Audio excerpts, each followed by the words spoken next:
In fact, I was going to try to do this interview. Blog Talk Radio. Hi, this is the Independent Corner with Jonathan Moody, and with me is Paul Kim. Hey, how's it going? I'm good, brother man. How you doing? Oh, pretty good. Sorry, I couldn't give you a heads up that this thing would just randomly start at, the time I was supposed to, but, so how you been? I'm good. Life's been good, been pretty busy, had a good 4th of July. How about you? I've been great, but we're here to talk about you. This is your interview. Well, thank you very much for having me on, dude. I really appreciate it. I appreciate you agreeing to come on. It's great. Yeah, you found me through MySpace. It's funny, you found me through Wang's character from Dorm Daze and wrote me a message, and I was just, totally flattered. And I was like, wow, that sounds like it would be a great experience. So, yeah. Here I am. And I was more than happy because of, I was more than happy to have you on the show because, I've known you through the Dorm Daze movies, Dorm Daze 1 and 2. The one question I really had to ask. Sure. I don't see you on Dorm Daze 3, from IMDb. Oh, yeah. So I saw that too, and a lot of times, before a movie comes out. Well, no, I think it's just one of those things where, a lot of people, before the production even comes out, and I think it should be coming out shortly. There's some talk about a possible theatrical release, which was great because, the first 2 films went straight to DVD. But you are in the third one. Yeah. We finished principal photography in mid-December and started 1st of November, and we shot in Romania, which is a wonderful experience. Right. But yeah, I haven't gone on IMDb and said, hey, I'm in Dorm 3 and did all that self-promotion stuff because I'm just really bad at that stuff. But really, it kind of it kind of scared me. It was oh man, Wang was one of my favorite characters. Oh, I'm glad to hear that, man. Yeah, no, you and Pete, you and Patrick. Yeah, Patrick Cavanaugh is great. It's funny because I was just thinking about this the other day, and I was thinking, Patrick and I just have so much fun doing these films, and if you notice in the first film, we don't really have a lot to do in the first film, and we're just kind of there, helping the story along. But Part 2 was a lot of fun to work on. We got to go to Romania for Part 3. I don't even know it's going to be called Dorm Daze. They're trying to figure that out. Wait, they're going to change the name? There's a possibility because it's so different from the first 2 films. It's kind of it's definitely a comedy, but comedy/horror film. But the same characters are going to be in their same name. I don't know. Yeah, absolutely. I think it should still be called Dorm Daze 3, but have a really cool, ending to Dorm Daze 3, right. Die Harder. Yeah, exactly, or 40% more Wang or something. Yeah. But, I was really lucky because, I think, I talked to Worm and Patrick about this, and, they really, from what we talked about, they really enjoyed writing those characters, and it's just a joy to, have fun and play these characters. Patrick and I, in the second film, it was funny because, we got to work with a monkey, which, sounds fun at first, but it really wasn't. And when they wrote this, they wanted to expand on those 2 characters specifically, and it came out quite nicely, I think. It was a lot of fun to work on. No. Yeah, that sounds actually like a really good story. Anything funny with the monkey? Well, you think oh yeah, sweet, I get to work with a capuchin monkey, and that's awesome and all. But when you think about it, they're pretty high maintenance. They actually had their own memos. We had two monkeys, Levi and Spencer, and though they're adorable and just cute as buttons, whatever, but they had a memo saying don't stare directly into the monkey's eyes, or if you smile, don't show your teeth because it's a sign of aggression. So it's actually kind of high maintenance to work with animals. There are a few moments where I think there's a scene where Patrick slaps me in the face, and we were filming that scene, and obviously we were working with the monkey. The monkey that we were working with, I can't remember which one. He was so intrigued. Were there just 2? Yeah, 2, Levi and Spencer, and he was so intrigued by what Patrick was doing. He wanted to jump over and do the same exact thing. And slap somebody in the face? The wrangler was just yeah, exactly. The monkey wrangler's no, you can't do that. But yeah, something that would seem so simple to do, it really isn't, and requires a lot of rehearsal. Which the directors of Pinata, Survival Island, and King Cobra should know by now. You know? Oh, absolutely. The great thing about those guys, the Hillenbrands, it's funny. Like, I'll talk to Worm and Patrick. I'm like, so what are you guys going to do for the next film, or whatever the next project is? And they've worked with the Hillenbrands for a while. They did also a film called Gamebox, and I think when they're writing these scripts, they're always trying to figure out, okay, what's the most absurd thing we can do, and without even flinching, the Hillenbrands are like, yeah, that sounds funny, that's great, we'll do that, working with a monkey, or in the next film, without divulging too much. There's some pretty crazy things that happen in this film. I mean, you don't want to spoil too much, so don't.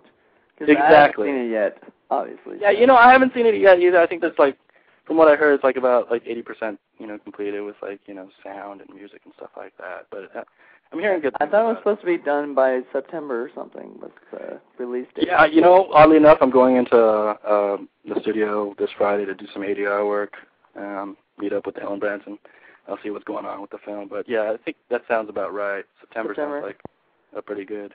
Well, I would hope so, because I'm really, I'm anxious to see it, because I know, they were like, when I had Worm and Patrick on the show, they mentioned, that they were going into, they got asked to do a script, and they were like, well, let's just think of this just ridiculous thing that we could do with the Dorm Daze people. Let's do something in Romania.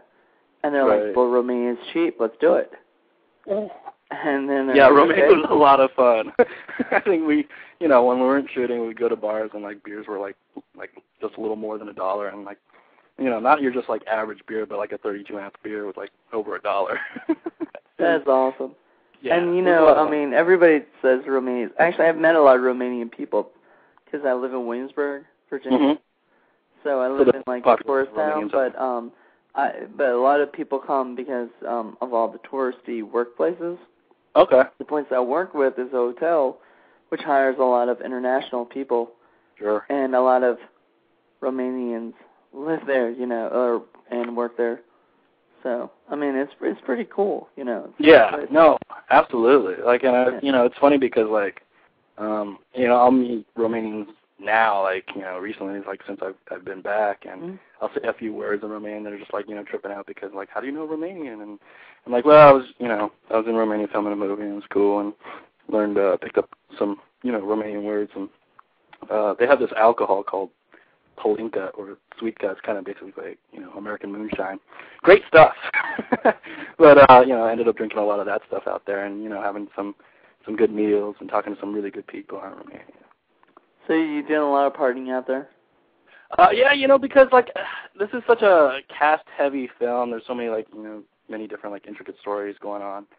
I think our cast is, I don't want to say, over 12 or 13 people, and there's, several different storylines going on at once. So there's some downtime. It seems like in the first Dorm Days, there's way so many people, it seemed like that many, but it was probably 12 or 13, you know what I mean? Right. This time, it seems like there's more people, but it's, Yeah, it seems a lot smaller because, and hence, I have to give it to Oren and Jennifer Lyons, who, reprise their roles as Lynn and Rusty. Oren was in the second film, and, he continues on with the third film. But they put on, double duty, playing two different characters. It should be really interesting to watch how they do that. And I just remember those two working really, long hours because there were a lot of fight scenes and choreography involved, and, it should be a fun film, so. I really love Jennifer Lyons' character, but I just, in the second film, I didn't see it coming, with the lesbian twist thing, but I don't know, it just seemed kind of awkward, right. to watch that character, because that character she seemed too dumb to be a lesbian. I think, it's funny because, you look at her character, Lynn, and she's, one of the most sweetest people you'll ever meet, and I think, Lynn is just a very naive person, or character, and, she feels this bond with Marla, and, at the end, she's like, it all makes sense now. We're so close and we know each other and we're lesbians. So yeah. No, you gotta have that. Throughout the whole thing, except she's trying to deny it the whole time. Right. You can tell she has it in the back of her mind, though. Absolutely. And like how I don't know if you know this, but how I found out about Dorm Daze is I was a big Boy Meets World fan. Go figure. Oh, right, with Danielle. Yeah. With Danielle, and so I looked up Danielle's IMDb, and I saw she was in this movie called Dorm Daze. I was like, Dorm Daze? And it hadn't even come out yet. It was actually probably just started production or whatever, and they had gotten it up there. So I was like, oh, this sounds kind of interesting. Sure. And I was like, who are the writers? Just interested. Right. Because I knew the directors are the guys who did Pinata Survival Island. It's like the writer's got to be comedic. Yeah. Because Pinata Survival Island kind of gives you this kind of hokey B-movie feel, Right, and I've definitely done those. And, I God honest truth, I haven't seen Pinata, but I've only heard stories through, a lot of the crew members because a lot of the crew members from... I actually own Pinata. Forgive me. But, I liked it. It's kind of funny. It's cool because I owned it because of Nicholas Brendan, who did Buffy. Okay. That was the only reason I really, bought it. I didn't even know who these guys were at the time. I didn't even know that they did King Cobra with Pat Morita. Right. I had no idea. Yeah, that's the thing. I think, and that's a good thing as far as marketing goes because, everybody knows Danielle, and you had mentioned, Pat Morita, and Brendan, who you can say, people. I mean, if I went up to a random person and said, "Do you know who Nicholas Brendan is?" they're gonna say no. Oh, but exactly. if I say, "Do you know who Xander from Buffy is?" they're gonna go, "Yes." Yeah, I met him once at an audition, and he's one of the sweetest guys. I don't know what he's up to these days, but this was several years ago, and he's really down to earth. Yeah, and so he was in Pinata, and he was really cool. He was he was Xander. I don't care. It's just his personality, I think. So you're a big Buffy fan? Yeah, I am. Right on. Are you reading the Joss Whedon comic? I haven't read a comic in a while because I don't have enough money to buy comics. And that sucks, dude. I'm sorry. Way too much, too many comics in the. I actually have a comic shop right down the street, and I can't actually get the comics because I spend too much on bills and other stuff that I have to pay for, gas, other stuff. Yeah. I know how that works, man. I can't actually buy. I have maybe more than 100 comics. Yeah. In the box that I have to actually pick and choose right now which ones I actually want to go on, and which actually I will pretty soon because a friend of mine, or a guy I know, I don't know, I can call him a friend, but he wrote for Joss Whedon's Angel. Oh, sweet. Joss Whedon's Angel comics, the new ones that are coming out. Okay. He wrote a couple issues, and he got asked to do that, and by Joss Whedon himself. So it's kind of. That's awesome. Yeah, I'm gonna go to Comic-Con at the. Are you gonna get a chance to meet him? I'm not sure. I'm there for in support of my buddy who's writing this comic book called Freshman. His name is Hugh Sterbikoff. Him and his buddy, and childhood friend Seth Green got together a year or two ago. And Seth? And yeah, real cool guy. And they put together this comic book for Top Cow called Freshman. Check it out. I just think it was funny that they made him look like a dick in Entourage. That's the second time I heard that this week. But he's it's just this week. Yeah, what about this month? Well, I know, but it's funny, and I have to tell Seth is probably one of No. I'm just saying, they made him look like that. I'm not saying he is like that. I'm just saying absolutely. They made him look like that. And absolutely. he agreed to make himself look like that. So I'm wondering why he would do that. I think it's just pertinent to the story. He's I guess the character on Entourage, they have this rivalry going with, a girl, so, that kind of just fuels that story. So, even though he's not anything like that, he's really cool. He's, doesn't have his own posse that acts stupid. No. It made him look stupid. Really? It made him look, What? I think it's just like, you know, in Entourage, and I think I've seen that episode, and it's just kind of like, you know, the one in Las Vegas? It's a satire of, like, you know, what goes on behind the scenes, that sort of thing, you know? I know, but you know, I thought, because every time I've heard people be interviewed about Seth, they said he's one of the nicest, sweetest guys that you'll ever meet. He's really down to earth. He's really like all his characters. He's like Oz from Buffy, you know. He's just really down to earth, really cool, laid back.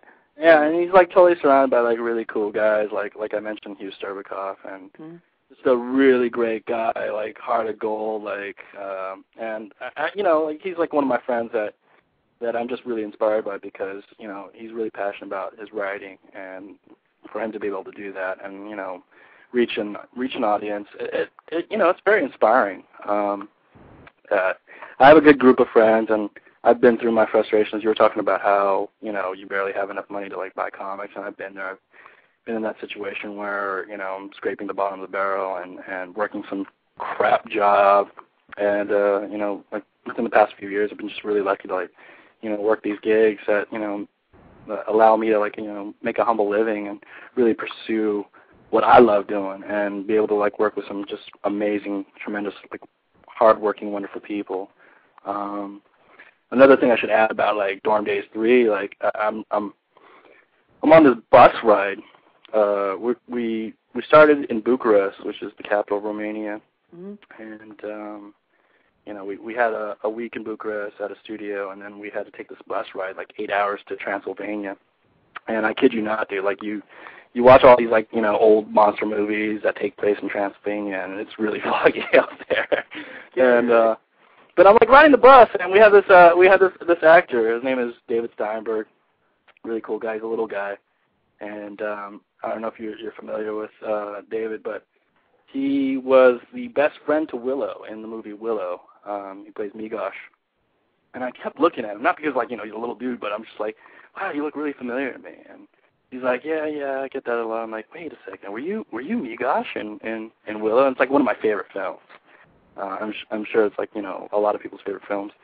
But it was just a great joy to like, you know, talk about, you know, his acting career and, you know, what he's done. You were able to interview him in a way. Like yeah, absolutely. You know, it was a great ride. I mean, like the van was horrible. I mean, like it was just a horrible bus ride because like it was so uncomfortable. But you know, to meet, you know, David and hang out with him and have dinners with him and even party with him was just great. You know, there are a lot of like wonderful people, you know, working on Dorm Daze 3, and I couldn't have had a better time, like artistically and just, you know, like socially. Unfortunately, there are some people that weren't able to work on the third film that had been on like the first or second film, but the people that, you know, David and Scott brought on to work on the third one are just amazing. I can't say enough about them. We have Natalie and Nicole Garza, who are now like, you know, I guess the new Doublemint twins. And it's a funny story about those two because prior to writing the third one, Worm and Patrick, they're like, okay, so what do you want to do with Wang? Like, you know, do you have any ideas, like, you know, what we should do as far as, like, you know, the kind of things that you want to do?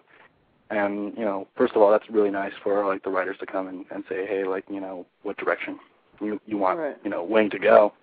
And I'm like, you know, really, you know, I totally trust you guys. You know, you guys seem to know what you're doing, and you guys are hilarious at it. But I really like to see Wang get some, like, you know, meet some women and have fun and just, you know. Right. I would too, because, you know, the one thing I've noticed, and I know you're going to continue with the story, but the one thing I noticed is with Dorm Daze 1, there wasn't enough Wang. There was mention of Wang, but there wasn't enough of it, you know. Yeah, and I think you know, thank Worm and Patrick, because, you know, they totally, you know, made more, like, you know, Wang and Pete in the forefront, or, you know, more involved with the story. I think what happened probably is you became friends with Worm and Patrick throughout, like, you know, doing the show and doing the movie, and then all of a sudden, like, you know, you became friends with them, and so did Patrick, right? Yeah, absolutely. And then all of a sudden they were like, well, these are the guys that are probably gonna, like, you know, help the movie go along, and then they made you guys become the buddies. Yeah, I hope so. I mean, and I think Patrick Kavanaugh and I have that. And, we're always messing around in between takes, and right. It might be fun. Actually, he wished you good luck tonight. Oh, what's that? He wished you good luck tonight. Oh. Well, both of us good luck tonight. He can't listen tonight because he's out with Worm and Patrick, actually. Yeah, I know. Oh, and Kavanaugh.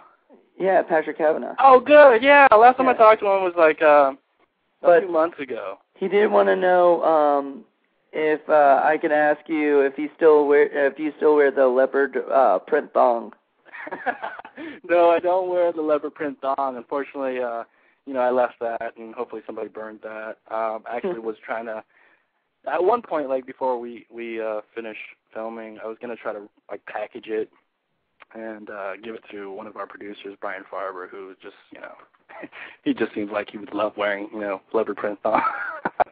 Brian Farber's a producer, yeah, exactly, on the film, and, it's you rarely get a chance to, as far as the films I've worked on, you really get a chance to hang out with producers and talk to them. And Brian Farber, loved the guy.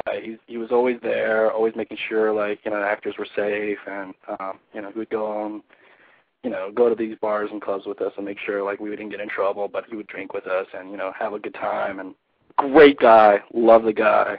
But yeah, it's definitely if you saw him, you'd probably think, yeah, that guy probably wears leopard print, thong underwear.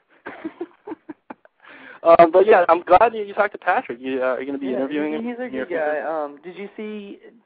I have to ask you this. Have you seen More Cocaine? I've seen More Cocaine, and it's hilarious. Did you really like it? I loved it. I've been showing everybody I could. I loved it, but can I tell you something? Let's kind of step away from the whole independent and short story things. He did this film called The Holiday, and he doesn't have huge role, but what Patrick? He did. Yeah, I don't know if you've seen it. It stars Cameron Diaz, Jack Black, Jude Law. That's a short film? I'm sorry?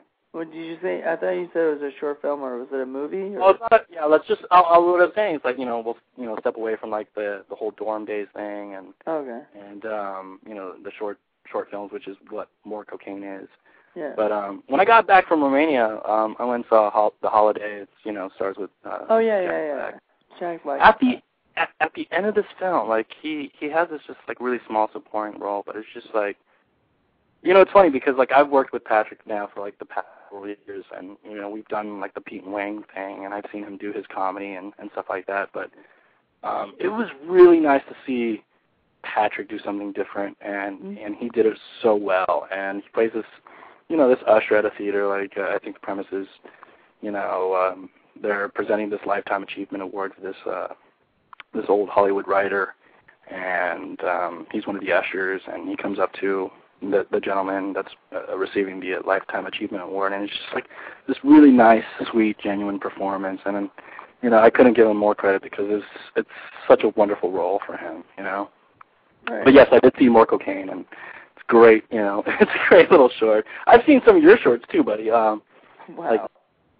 Dates from Hell. Yeah, that was The Date from Hell. Yes. Yeah, that's probably my favorite short. Where at the end, the guy's running around on a bicycle. Yes, exactly. It looks like he's gonna jump in the car and you see. No, you're right around my niece's little bike. Yes. No, actually, that was all kind of wrote in a day. Even though it was planned out for 2 years. Right. I was supposed to do it with other people, and then they backed out, and I was like, you know what? I had an actual real good script, real good planned out thing, and I was like, you know what? Let's just do it a day and see what we can come up with. And it worked, right? You never know, you obviously know when you're shooting these things, yeah. You can't anticipate anything, you just got to go with it. Right. And actually, I want you to do more shorts. I mean, you know what? There's a buddy of mine, my best friend in the whole world. Yeah, if you go on Wang's page, his name is Gary, and his picture is a photo of a Coors Light can. My best friend in the whole world, and you would love his shorts. He does this thing called Gary's Corner and Lion and the Fat Guy. Check him out. It's really funny. It's so do you do stuff with him? Like, do you do? Yeah, it's funny. Like I've known him for a long time, and you know, it's funny. Like most of the shorts that I do with Gary, he's always casting me as like the Asian transvestite hooker for some odd reason. But it's a lot of fun to do, and like, you know, obviously, like, you know, like I said earlier, like, you know, I'm very fortunate to, you know, work these gigs and, you know, provide myself with a humble living. But like in between those gigs, there's a lot of time, and it's a lot of fun to work with him because he's just always creative and he's always going, and no matter what it is, he's, you know, for the past several years he's been writing and producing, and he does these shorts, and it's just a joy to work with him. And you know what, like, it's funny because, like, here's a guy that's only been, like, acting for, like, seriously acting for, like, the past year and a half, and he's already, like, booked so many different jobs. He was, like, a voiceover on Robot Chicken. Right. He did Flick. Yeah. He's going to be on the Jay Leno show this Friday night, so check him out if, you know, you're around and you're watching Jay Leno. He's going to do some sketch with Jay. You said this Friday? Yeah, this Friday night. Yeah, and, you know, you should have him on your show, too, because I'm sure he has a lot of... I mean, dude, let him know. I'm interested, dude. I'd love to have him on the show. Actually, yeah, check that out. Actually, I'll TiVo that one.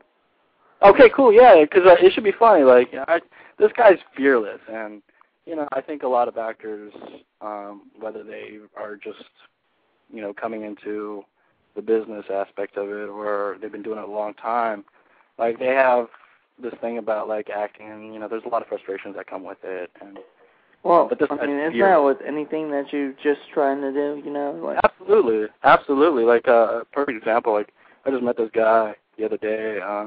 He's my neighbor's boyfriend. But he went to UCLA where I went to, and he was a great, outstanding linebacker. His name is Ryan Neese, and he now plays for the Tampa Bay Buccaneers. But, like, here's a guy who had all the talent in the world, did not get drafted. You know, all 7 rounds of the NFL draft did not get drafted. But, you know, he believed in himself, and he put forth the dedication. Mm-hmm. 6 years later, he's now starting as an outside linebacker for the Tampa Bay Buccaneers. That's so inspirational because, you know, there's going to be a lot of doubt no matter what you do, but if you really believe. So was he trying to go for the Raiders, or? I'm sorry? Was he trying to go for the Raiders? I mean. Oh, you know, I'm not sure. I never really asked him. I was talking to him about it yesterday, and, you know, he was telling me, like, you know, he's starting up training camp. Well, I guess Raiders you really don't know what you're going to, when you're in the NFL or trying to be in the NFL, you don't really know what they're going to put you. Exactly. You know? Like, you don't care if they put you somewhere, anywhere, as long as they give you a professional, you know, job that you got to do, and you got to do it well. Absolutely, and I think it just depends on each team's needs. And you talk about level of competition.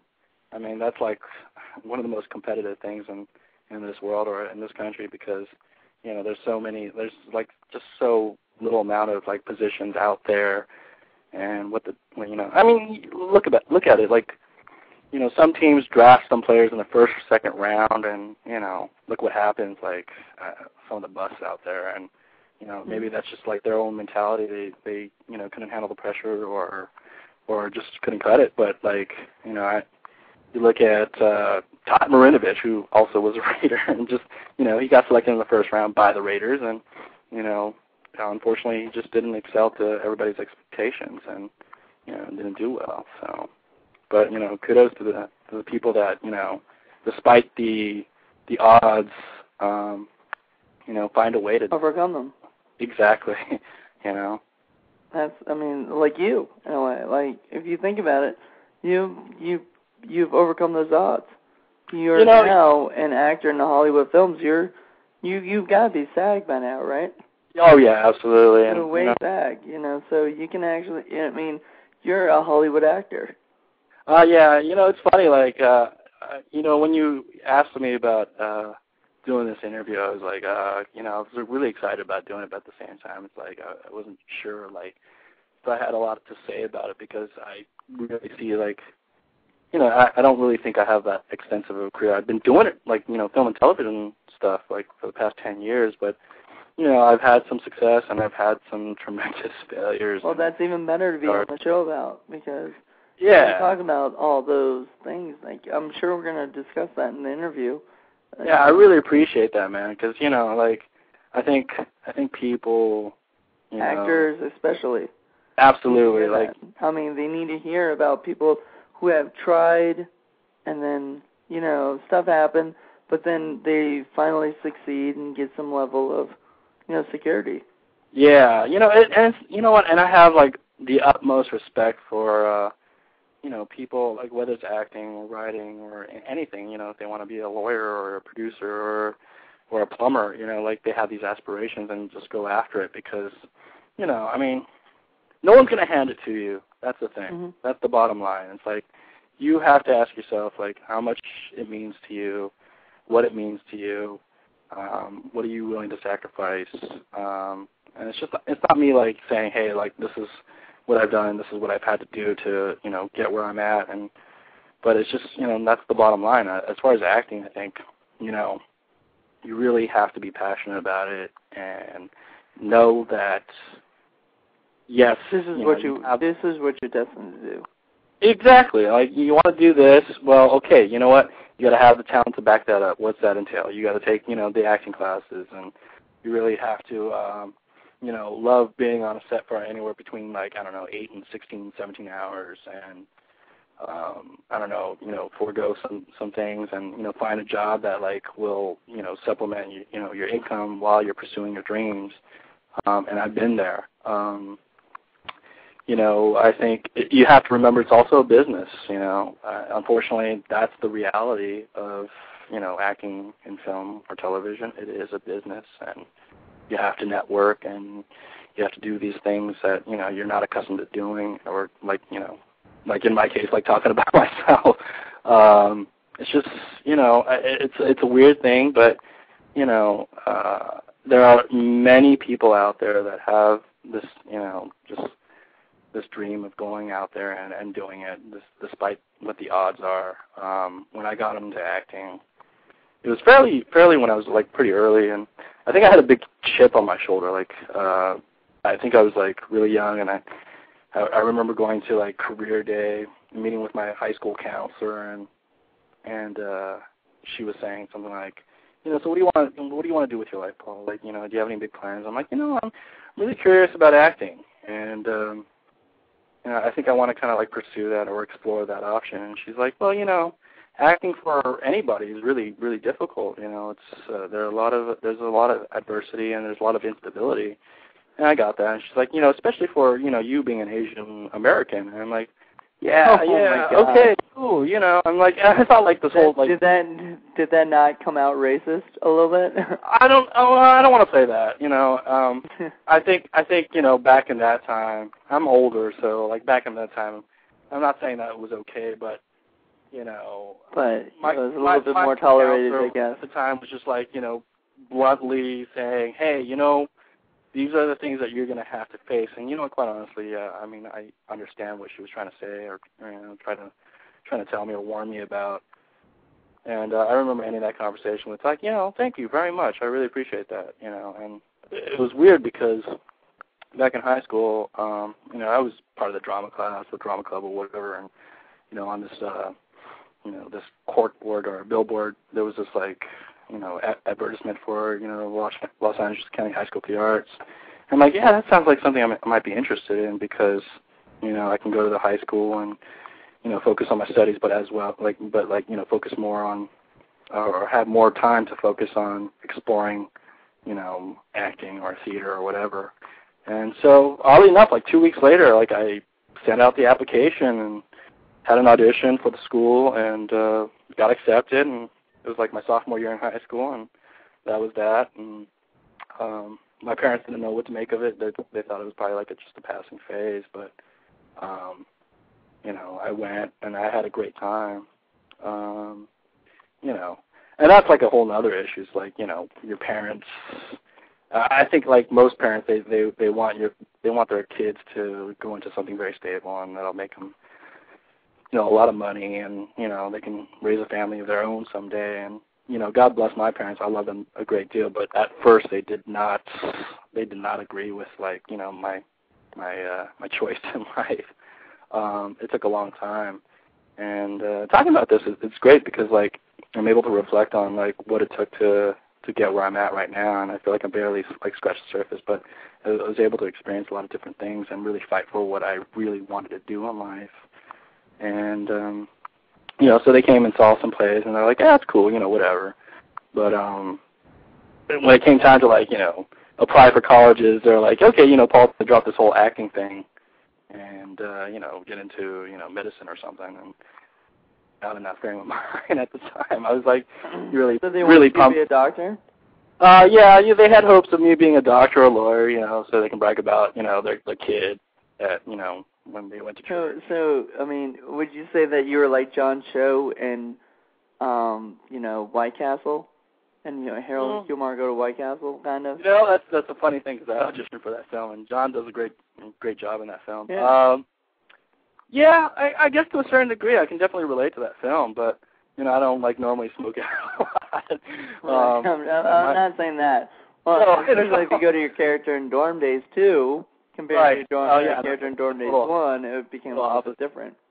Right? Yeah, no, it's definitely one of those things. I definitely felt the pressure from my parents, and, you know, yeah, it's such a you know, difficult thing, because, like, my parents immigrated here back in, God, like the late 60s, and they had these high hopes of just, you know, working so hard and then providing, you know, like me and my sister a good education and doing really well and you know, achieving our dreams. But I think at that time they were just like, well, you know, their dreams. Well, they thought my dreams would be their dreams, and I totally went like the opposite direction. I had a lot of fun, you know. I think my personal choice as far as like career choices go, I really want to love what I do, and I do that. As frustrating as it can be sometimes, because, you know, I've had some horrible auditions and I've had some great auditions and whatnot, but I'm really doing what makes me happy. And ultimately, you know, towards the end, like, my parents realized, like, how happy I am just doing what I'm doing, and they're cool with it, because, you know, I'm making a humble living and I can support myself, so not as worried. But I love them to death. I understand where that comes from, because they just want to make sure that, you know, I can take care of myself, and if one day, like, that's the dream, like, one day to, you know, have a family of my own one day, but at the same time not, like, have to give up what I'm so passionate about doing, which is acting. I was at this party, like, for 4th of July at my friend Reggie Jordan's house, and, you know, he's a family man. He's married. He's got 2 kids, and, you know, he's acting. He's acting like, you know, he's booked a lot of gigs, and that's the dream right there. Like, you know, he's like one of the guys, like, in my circle I just, like, look up to, because, you know, he's happy doing what he's doing, yet at the same time he's able to, like, you know, have a family and support them, you know, and that's inspiring. My parents, you know, it took about, I have to say, it took about like 15 years before they, you know, said, hey, you know, you can actually do this, and we believe in you and we support you. But for a while, I mean, were they scared, or? Oh yeah, man. Like when I was in high school, close to graduating, I actually, like, you know, had to run away from home to, like, kind of prove my point. Like, this is what I want to do. This is the only thing that's going to make me happy. And I ran away and hung out with a friend, you know, that was living in Pasadena. And I hadn't talked to my parents that whole time until, like, towards the end. And they were like, okay, you know what? We love you. We just want you to get your education, you know, get your degree. That's all that matters. If you want to pursue acting, cool, but get your degree. And I said, you know what, that's a cool compromise. So I ended up going to UCLA and getting my degree in theater and specializing in acting. And they came out and saw a couple shows. But at the same time, I think in, like, the back of their head, they were like, you know, wow, you know, can he really do this? And it wasn't until, you know, I was working on some, you know, like, little bit roles on television, but it wasn't until, like, a film that I worked on that was, like, real special to my heart, called 1 Hour Photo, that starred Robin Williams, that they said, okay, you know, you can do this. So it wasn't until a real professional film that... Exactly. But, you know, that's... They were like, you know, you're with Robin Williams in this movie. You know what? You can do this. Yeah, exactly. And, you know, like, my parents did, like, a total 180, and it's funny because, like, back in the day, like, I think they were kind of sheepish about explaining to their friends at church, like, you know, my son's doing or pursuing acting, and he's doing theater and not really getting paid for it. But weren't you with Jack Frost too, though? Yes, I did. That was so many years ago, and oddly enough, that's where I met Jennifer Lyon. No offense. I mean, it's not that I haven't. No, I haven't watched it. It's not because because it's a sequel. It's because the first one really wasn't that good. I didn't really like the first one. Well, I don't think the second one was that much better, but wasn't it set in like Hawaii or something? Yeah, it was some tropical setting, and how did this, how did Jack Frost not melt? I think he took it's been so many years. Steroids? that film. Okay, so for those, if you guys aren't watching Harry Potter and stuck in some theater watching Harry Potter, or listening to the show, Jack Frost 2 is about it's Killer Snowman. Yeah, exactly. And I think if I recall correctly, he took some sort of antifreeze, like he was submerged in some sort of antifreeze. Yeah, exactly. And he came back, oddly enough. Wait. I thought that would be the thing.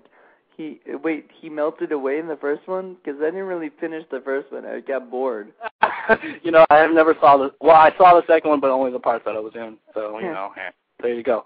But, it? Two, yeah, exactly. But, two things about, Jack Frost 2. One, Michael Cooney, who wrote and directed the Jack Frost films, he went on to do, bigger and greater things. But he loved that storyline. I think he wanted to make a big series out of it. But I don't know if you're familiar with, Michael Cooney's work. He went on to, write this film called Identity that starred John Cusack and Clea Duvall. You wrote that? Yeah, and I think... God, that's so... Yeah. Crazy that he wrote that and he did Jack Frost 2. You see, that's the thing. It's you never know, and there are a lot of people out there that have so much talent. And hey, Brian Helgeland, who wrote for Nightmare on Elm Street 4. Exactly. Actually went and, which is great. I love Nightmare on Elm Street 4. I hate Nighttale. A Knight's Tale. Yeah, I never saw it, but, if it's anything like Jack Frost... You never know who's going to write and direct stuff, whatever. Right, exactly. And, last I heard, Michael Cooney's doing, he has, 2 other films in the works, and should be pretty good. But, whether it's, Jack Frost 2 or, Identity or, something great, everybody has a beginning. And that's what I love about, being a character actor. Because, prior to, doing 1 Hour Photo, I have, a small supporting role in 1 Hour Photo, but, I never really, gravitated towards these supporting characters. I would always see, the lead actors in these films, but having that experience as, a supporting character and seeing, all these, love-to-do actors, playing the leads, but, also seeing, years ago prior to, becoming a lead, how they started. Especially with Dorm Days. I mean, you're one of the leads. There are many leads in that movie, though. I mean, I appreciate that. It's funny because I always find myself I always see myself as one of the just supporting characters, and I love that because in no way, shape, or form I see myself as leading man or whatever. Well, I love playing. I mean, who is the leading man? I mean, would you say Numares? Yeah, I would say because, he started out this whole story, and it's he's the everyday sort of guy, and you want to root for him and I love Tony. Actually, everybody called me Numar after they watched that movie. I was like, stop it, just because I wear glasses. Yeah, I mean, you got the girl at the end, right? I'm white, and I have brown hair. Did you get the girl at the end? I didn't. That's such a problem. So far, I haven't gotten Maria Delfino, is that her name? Yeah, I saw her recently. We were shopping at Whole Foods in Santa Monica. Nice. And, she looked great. She's doing well. Oh, was she in Dorm Days 3? Yeah. She was in Dorm Days 2. Originally, she was supposed to be slated to do Dorm Days 3, but I think there was, some sort of, work scheduling conflict. And what happened with that is that, everything works out for a reason. But that character was supposed to be, I think Maria Delfino was supposed to do if I'm correct, what are the names in the film in part 3? Leah and Danny. And she was supposed to, play like two different people, like sisters. But she had another project, I think, and that's when the Hillenbrands brought in Natalie and Nicole, and they're wonderful. There was a moment where we were in Daze, which is like a city in Transylvania, and granted, like yeah, exactly. I have to explain, like, you know, my overall experience in Romania was wonderful. I loved everybody that I met. Before you really get into the story, I just want to mention one thing. Mm-hmm. I've talked to a few people, and then I've also heard from a director, Lee Scott, who's directed a bunch of stuff for the Asylum. I don't know if you ever heard of them. No. They did like movies like H.G. Wells' World of Worlds, and they did cool. Yeah. like not the big War of the Worlds with Steven Spielberg, but right. You know, yeah. Right. They've done like the kind of the knockoff kind of. Okay. But not like they don't do it on purpose. They do it because they're pretty much paid to do these. Kind of cool. They did Transmorphers. Oh, cool. Yeah. You heard of it, right? No, but that's funny because, like, my friend Gary, he, instead of Planet of the Apes, he directed a short film called Planet of the Grapes. Well, no, these guys do actual big movies that are in Blockbuster and stuff. Okay, cool. Yeah, that's awesome. No, I haven't. So anyway, he got a chance to direct a movie in Romania. Mm-hmm. Lee Scott did, and he directed a movie in Romania that was done through for Sci-Fi Pictures and stuff. And he was doing this movie up there, and he said that apparently that the dogs out there are wild. Mm-hmm. Mm-hmm. Like, he wrote a whole blog about different stuff, and one of the things was they're wild dogs, like crazy wild dogs. Like, you're more scared, not because you're going to run into Dracula, but you're going to run into wild dogs. No, that's, you know what, and I can definitely vouch for what he said, because, you know, Natalie and Nicole, they pretty much adopted this, like, you know, this stray, and they actually found a good home for this dog. But there are a lot of dogs out in Romania, yes, they haven't been fixed, and they're just roaming wild and fornicating out in the woods and, you know, making babies. So, you know, it's making more dogs to be wild. Exactly. It's quite a thing to see, actually, because, you know, wow, they're just living free. They don't care who's watching. They're just living free and having a good old time out in Romania. But also, have you been to McDonald's down there? Oh yes, I have been to McDonald's there. That was like a once a week sort of thing for me. I was out there for like 6 weeks, so I probably. Well, the McDonald's that you went to did in like, I don't know if it was Transylvania or Romania. They're both. There's McDonald's out in Transylvania, and then the one thing I'm wondering about is because he mentioned that you can actually smoke in McDonald's. Is that true? I never. You know what? Yeah, I never smoked inside because I smoke. I never smoked inside the McDonald's. A lot of people do smoke in Romania. It's like being on a set 24/7. Right. But yeah, I never smoked inside They can, and that they can also drink beer there in McDonald's. You know, the rules might have changed because when I was there was like no smoking or drinking beers of any sort. Like, wow, that's kind of weird because he says that, and then all of a sudden. Well, how long did but I also talked to another person that was actually from Romania, and he said no, the McDonald's you can't do that. Yeah, no, I you know what? It's funny because like McDonald's is a big deal in Romania. I just have to point that out. Like what you get out here for, you know, a Happy Meal costs probably much the same thing in Romania. Like really, like, you know, if you have a bit of money, you can go to McDonald's and have a great meal, I guess. But that's the thing. It's like, you know, it's just it costs. Like I was telling you earlier, how like beers, like a 32-ounce beer probably costs like $1, $1 a quarter. Well, you know what? 32 ounce. Yeah, exactly. That's pretty almost good a 40 ounce. Yeah, exactly. You know, you're 8 ounces away. So, but yeah, that's the thing. It's like, you know, I think, you know, local domestic products out there are, you know, nice. They're affordable, or, you know, way more than affordable.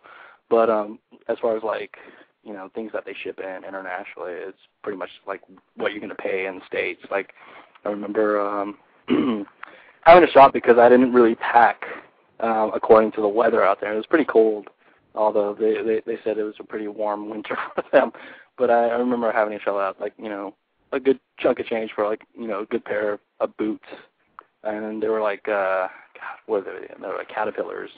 And I, pretty much paid for, those boots, like the same amount that I would pay out here. It's just the domestic things that are like a little bit different. Exactly. So, I had a good time, drinking with the castmates and crew members, and the remaining people are just really wonderful, like, culture. They appreciate, like, the simpler things in life, and I was able to, like, had I not chose acting, I probably would have been like a cultural anthropologist, and I was very lucky enough to, be invited to people's homes and have dinner with them and talk about their economic state. And they're just, like, right now transferring over to the EU, which is, the euro, and it's changing their country and the economic status of their country, like, greatly. It'll be a few years before they make that transition, but it's much more like a simpler lifestyle sort of thing. They don't really worry about, like, who's got what. It's just like, making a living and having a family, and those are the priorities. I met some really good, people in Romania, and a lot of friends I still keep in touch with, and hopefully will keep in touch with for the rest of my life. But I mean, that's really cool. Yeah, no, that's the thing. That's the great thing about, like, acting. It's like it can take you anywhere, and you never know. Most of my gigs I've worked in Los Angeles. Some gigs, like, have taken me across the country, but to be in Romania was just a wonderful treat, and I thank the Hillenbrands for that. I thank Worm and Patrick. I think these guys. I especially thank Worm and Patrick for, like, suggesting it. Like, I think I mentioned to you earlier, like, he like, they were both thinking about, you know what, if we're going to do a movie, we're going to do it our way. Like, the way that they discussed it with me, that they were, like, thinking, we're going to do a horror movie where everybody's dead. Yeah. Like, that's what they wanted. Like, they wanted just end all, be all, Dorm Days movies. Everybody dies. It's awesome. It's right. funny. No, that was the original idea too, and, like, I would have loved to have done that, but you know what? Like, I'm really happy with what I've experienced and seen doing the third one. You have seen Hey Stop Stab Me, right? Yeah. In fact, I saw that, like, while Patrick and Worm were still living together, and they pulled out the. They're not living together anymore? I think they live fairly close to one another, but they're in a good position where they can, live on their own and, not have any roommates and sort of that sort of thing. But they're like the best friends, they're brothers basically. So, yeah, but they live fairly close to one another. Okay, I would hope so. Like, yeah, no. They're still writing companions, though, I'm sure. Mm-hmm. I'm sure being roommates after a while, though, and being writing partners, you gotta have your space. Absolutely, but you know what? Like I said, like, in some quirky sort of way, they kind of complete each other, and they're both from Minnesota, right. Sweetest guys. I haven't had a chance to, like, hang out with Patrick Casey, a lot, but, like, hanging out with Worm, we've definitely had those times where we bonded, especially over drinking and, having a good time and just talking about, like, what we want to do and that sort of thing. Like, I really have to thank Worm because, like, I didn't really have that much to do on the first one, so I was, like, kind of unsure, like. Mm-hmm. Hello? Hello?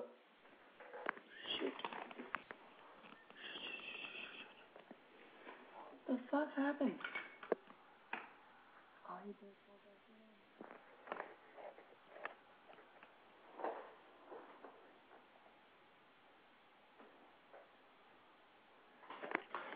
Hey, guys, guess what? Apparently, Paul just left the building for right now, but hopefully he'll call back in a second.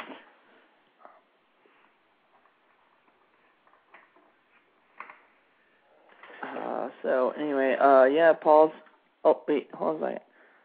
Paul? Yeah, I'm here. Did your phone cut off? What's that? Did your phone cut off or something, or? I don't know. Like, I just got this message. We're experiencing technical difficulties. Well, now it's Blog Talk Radio, right? Or? Yeah, exactly. That was Blog Talk. It wasn't my phone. It was just like, hey, we're experiencing technical difficulties. Are you kidding? It was Blog Talk that did that to you? Yeah, I think it was. I'm sorry. Like, no, it didn't do anything man. with me. Like, I'm still on here. I was like, what? I thought I, like, clicked you off or something. I was like, no, I can't. No, that's all good, man. It's all good. Yeah, I don't know where we left off. I think we're talking about Worm. And yeah, we're talking about Worm and Patrick just being friends and being like great guys, everybody. dude. There have been a few moments where you know, just heartfelt talks, and I think those guys know how hard it is. They can definitely relate because prior to running Dorm Days, they were like I think Worm was working at Subway and Patrick was working at like Blockbuster or something like that. Yeah, that's how he met. Exactly. Those guys, and which is kind of cool, like that you can randomly meet these producers and they'll actually help you out. Exactly. That was what was great about my interview with them was like getting that information, which is something that you can see online, but still, I mean, cool to hear. They know. I think that's the thing. It's like, they know their beginnings and how far they've come, and I couldn't be like more prouder of those two because, essentially they just have like great hearts. They're always thinking about others before themselves, and I think both Worm and Patrick, they've written themselves in the films, and they do a wonderful job in all the Dorm Days films. Yeah, I mean, I love their roles in the Dorm Days films. Yeah, it'll be funny. Like, how I was mentioning, I was talking to Worm, and we're talking about like, what, they had asked me, they had confronted me as far as like what they want to see, what I want to see as far as like the evolution of Wang's character, and right. I'm like, yeah, we should have Wang like just be a pimp, but oddly enough that went out the window, and they made it a lot funnier. Patrick Kavanaugh gets all the girls, and I don't. That's the funny thing, and there's like an intimate moment. Really get all the girls in the movie, or is that? He doesn't get all the girls, but like he gets the important girls, and wait. Who did he get in the movies? He starts out with I think he starts out with Nicole, who plays Danny. Oh, is this in Dorm Days 3? Yeah, this is Dorm Days 3, and he ends up with Natalie, who plays Leah, and I end up somehow having an intimate moment with Worm's character, Brady. Nice. And, he just wrote that just in spite of me, so, that's Worm. Actually, it does sound like something he would write. Yeah, exactly, right? Like something goofy and silly and weird, and yeah, not something that you would actually normally see and expect. Well, I have to tell you this, like, you think, I was telling you how Worm is, like, the biggest sweetheart in the world. Like, he, you think, like, with his character Brady, he would be ever so gentle with me, but, nothing could be further with the truth, from the truth. He's really aggressive, and, it was pretty hot. We share a hot moment together in the film. No. You there? Yeah. Are you here? It's just kind of breaking up a little bit. I'm kind of breaking up a little bit, too, but... Oh, sorry about that. I barely can hear you. Maybe I should call back again in like a minute. Can you hear me? I can hear you, but it's like breaking up. So we'll see. Hopefully the connection will get a lot better. You want to call back a second? You there? No. You want to call back a second? Yeah, I'll call back. Damn you, Harry Potter. You suck. Okay, later. Okay. Wow. Another great moment in Blog Talk Radio.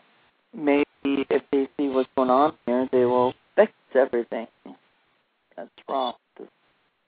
Whatever. Anyway, Paul should be called back in, and everything should be fine soon. If not, I got other plans to fix this.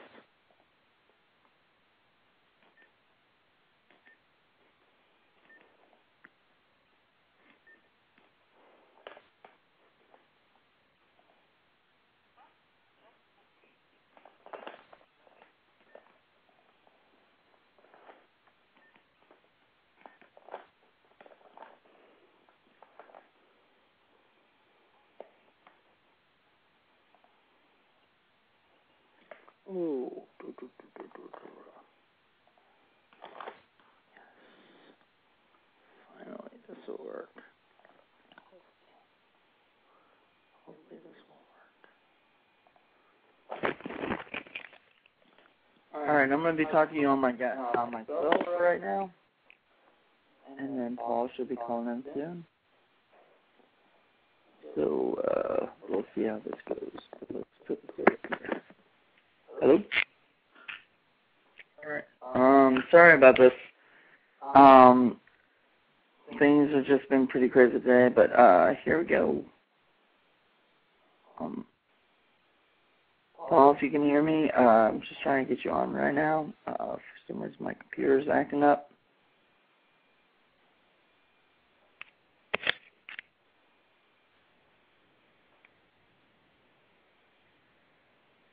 So, hey, Paul? Yeah.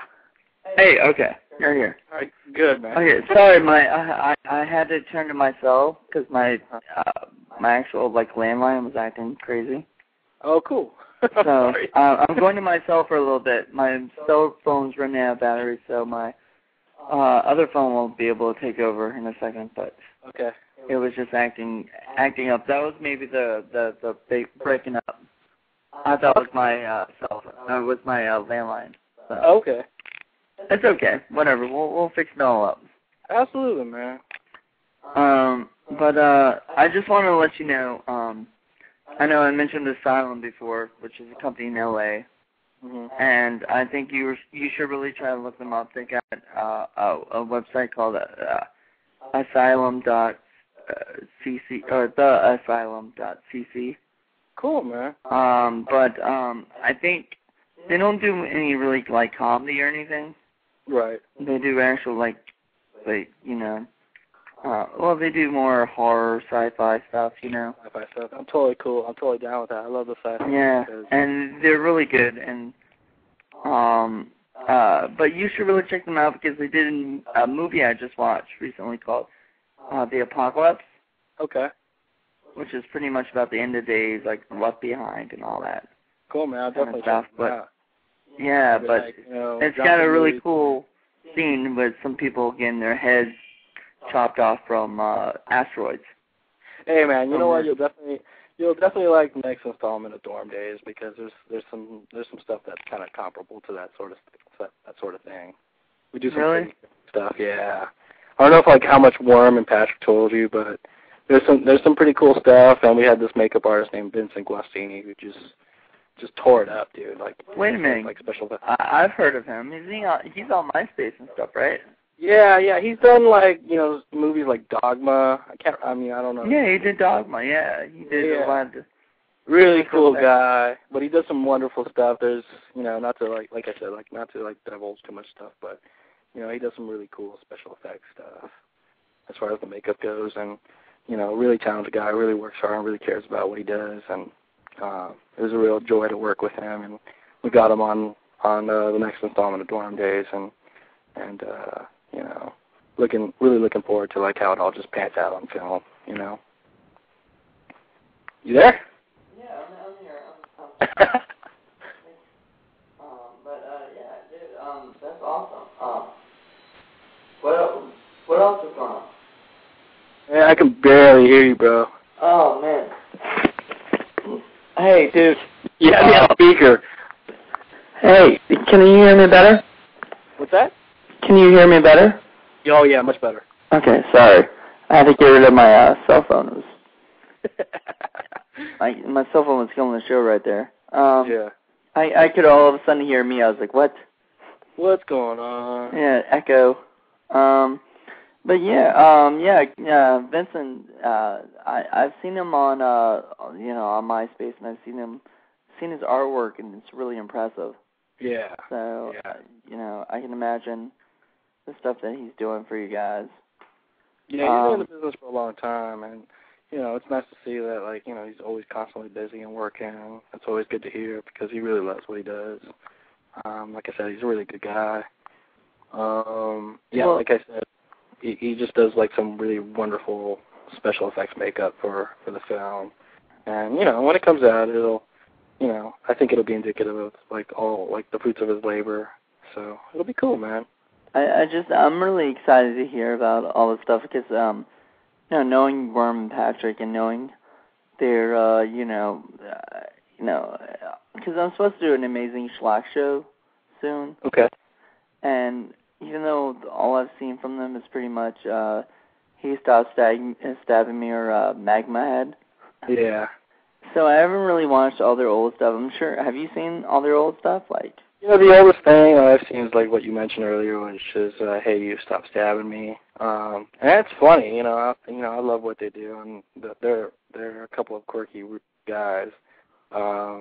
But in the future they'll come out with some really cool stuff that it's like probably more mainstream. I think I'm not sure. We'll see, but there's definitely like an evolution in their work. Even He Stopped Stabbing Me is kind of mainstream. I mean, they don't try to be independent, try to be, of course they had like zero budget, but absolutely, they showed a great deal of work, and I'm very proud of them.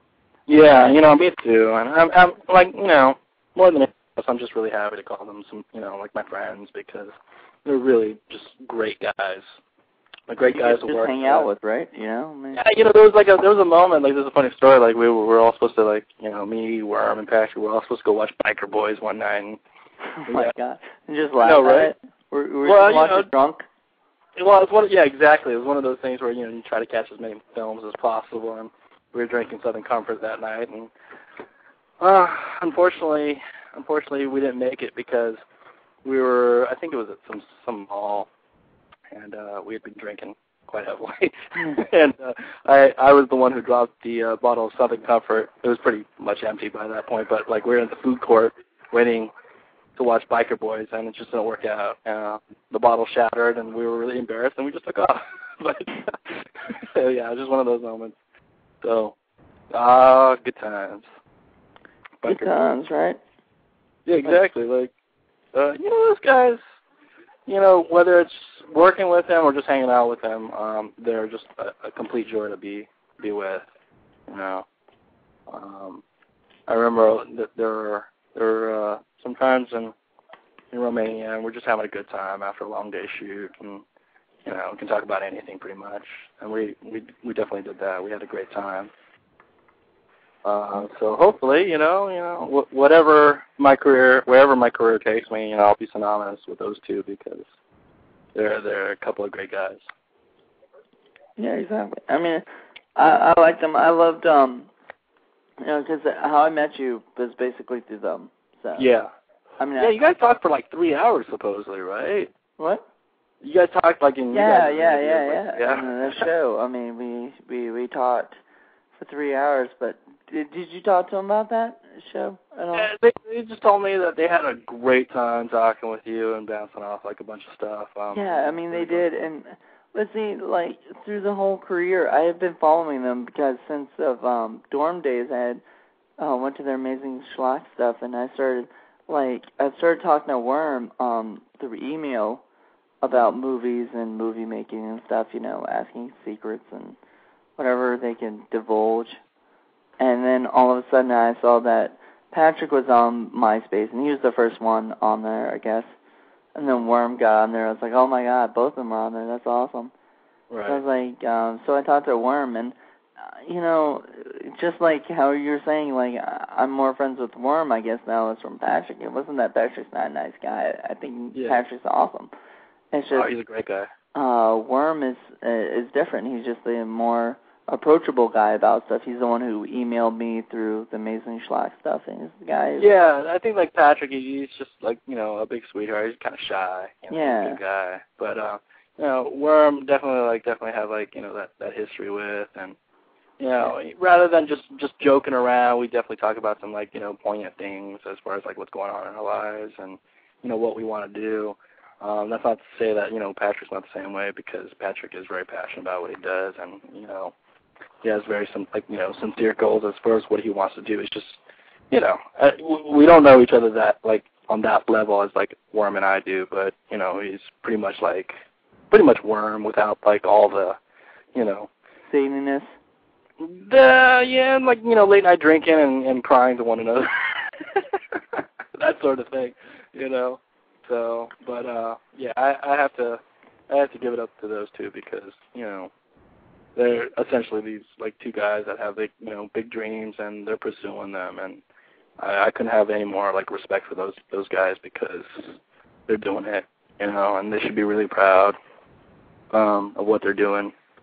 As like I said, in my circle of friends, I draw a lot of inspiration from my friends because I've known them for a while, or even a short while, but they're going after it. Like it's so easy to succumb to this fear and frustration that we all have, whether it's with acting or going to med school or whatever. But everybody I know that I've worked with or have fun with, they have sincere and genuine goals, and they're doing it, and that provides a great amount of inspiration to me because it's like, these are my boys, and I know what it's like to really want something and go after it, and it may not turn out the way you expect it to be or hope it to be, but it might even be greater than that. And I've been doing it a long time, and by far I don't think I'm exactly where I would love to be, which is working a lot more, but I really appreciate the experiences and the projects that I've worked on. I met some really wonderful, incredible people, whether these are people that I've worked with or people who are just getting out of theater school, that excitement. And, having done this for a while, sometimes that excitement changes and you get a little bit jaded because of, you have some setbacks or, an audition doesn't turn out the way you'd hope it would, book that role. But, I'm much happier trying than not trying. Right. The big question I have for you is,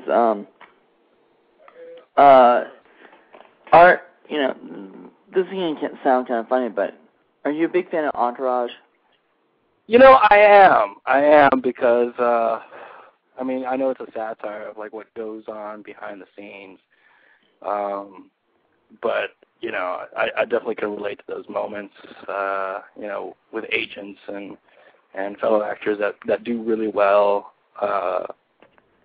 Sometimes it comes easy to people, sometimes it doesn't. I haven't seen a lot of this season's or last season. I own I think season 1.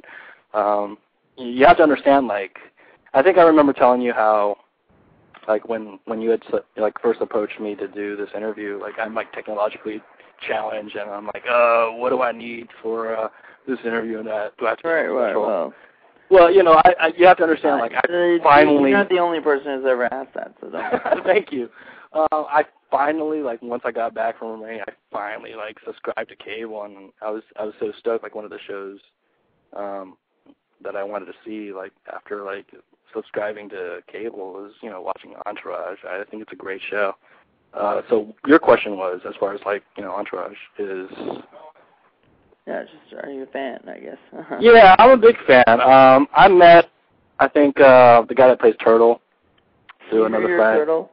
Yeah, I met. I think his name is Jerry. I'm not sure. Jerry Ferrara.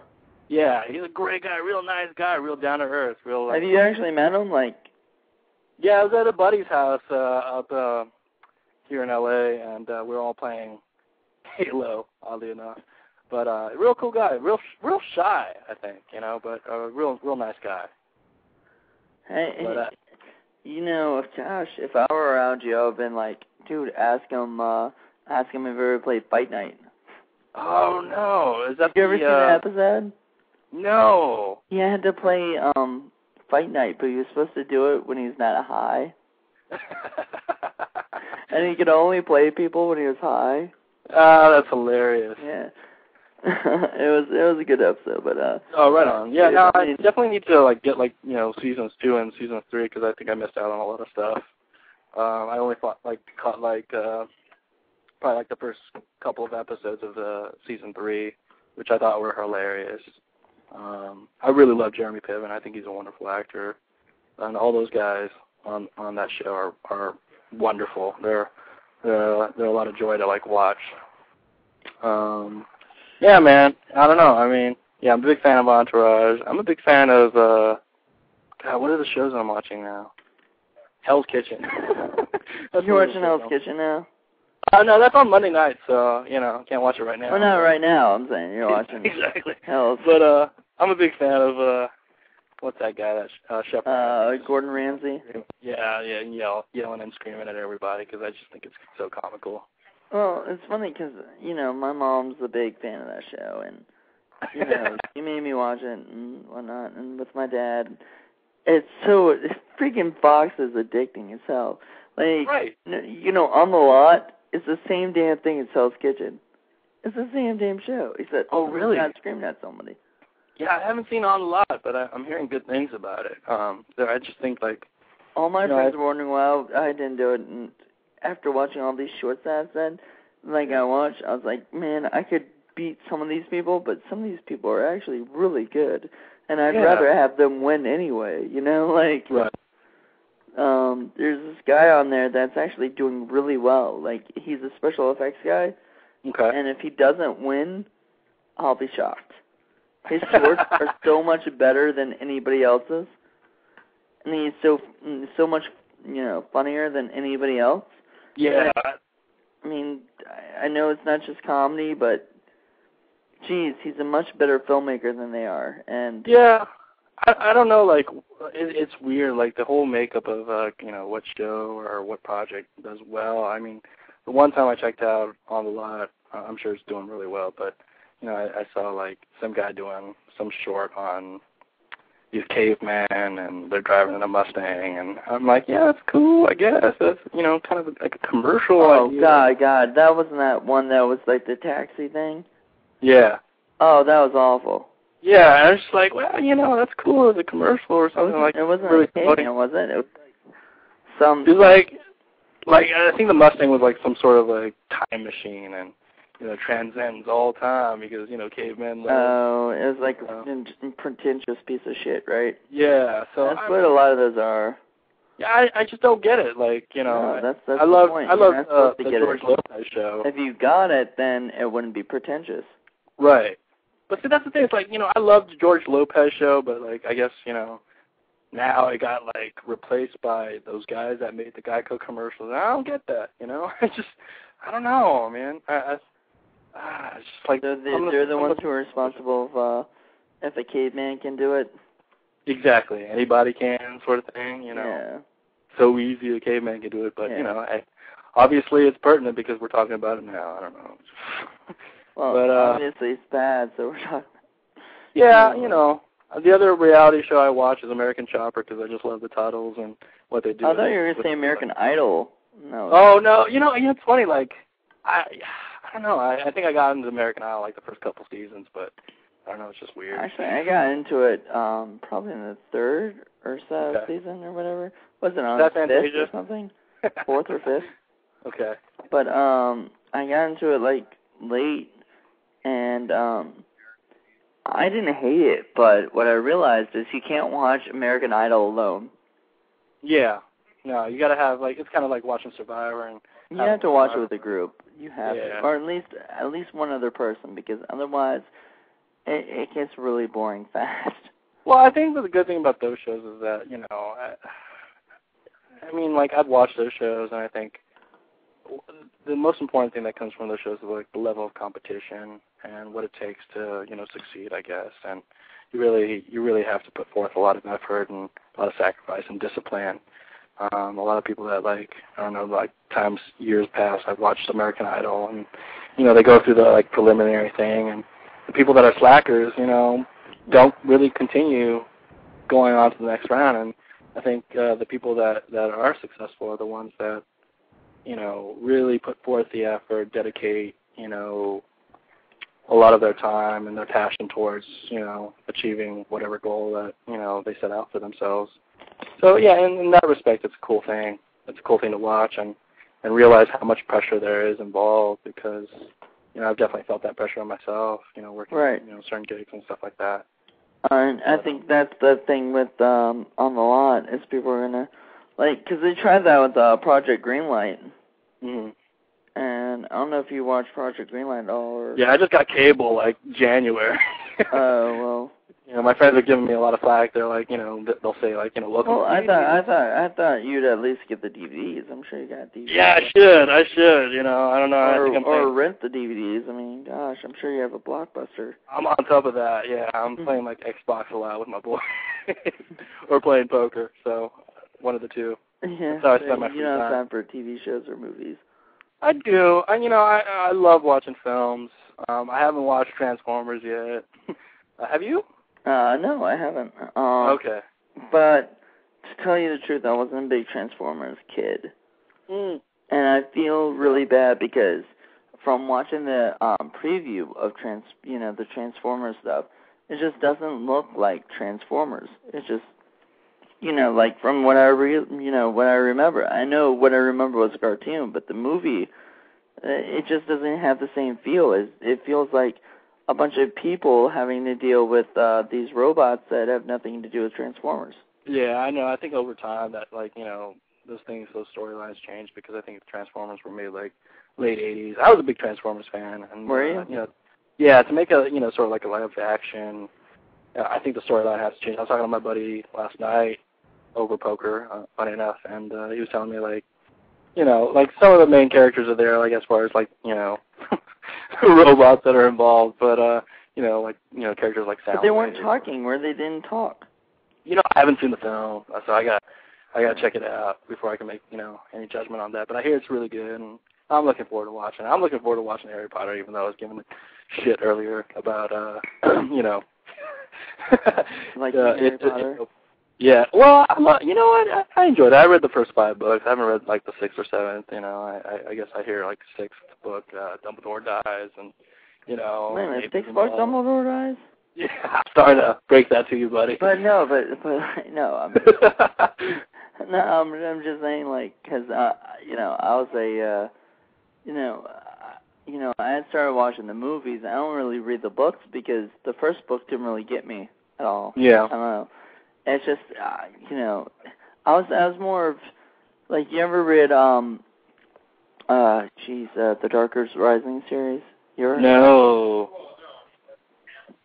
Is that like a graphic novel? No. It started with the Darkest Rising. Well, actually, it should have started with Undersea Overstone or something like that. Okay. But anyway, they did this whole series of this series called The Darkest Rising. My sister got me into it. My dad used to read it to me as a kid, and I liked it, but I started rereading it, and really, it's one of those things you have to be read to as a kid because you really can't get into.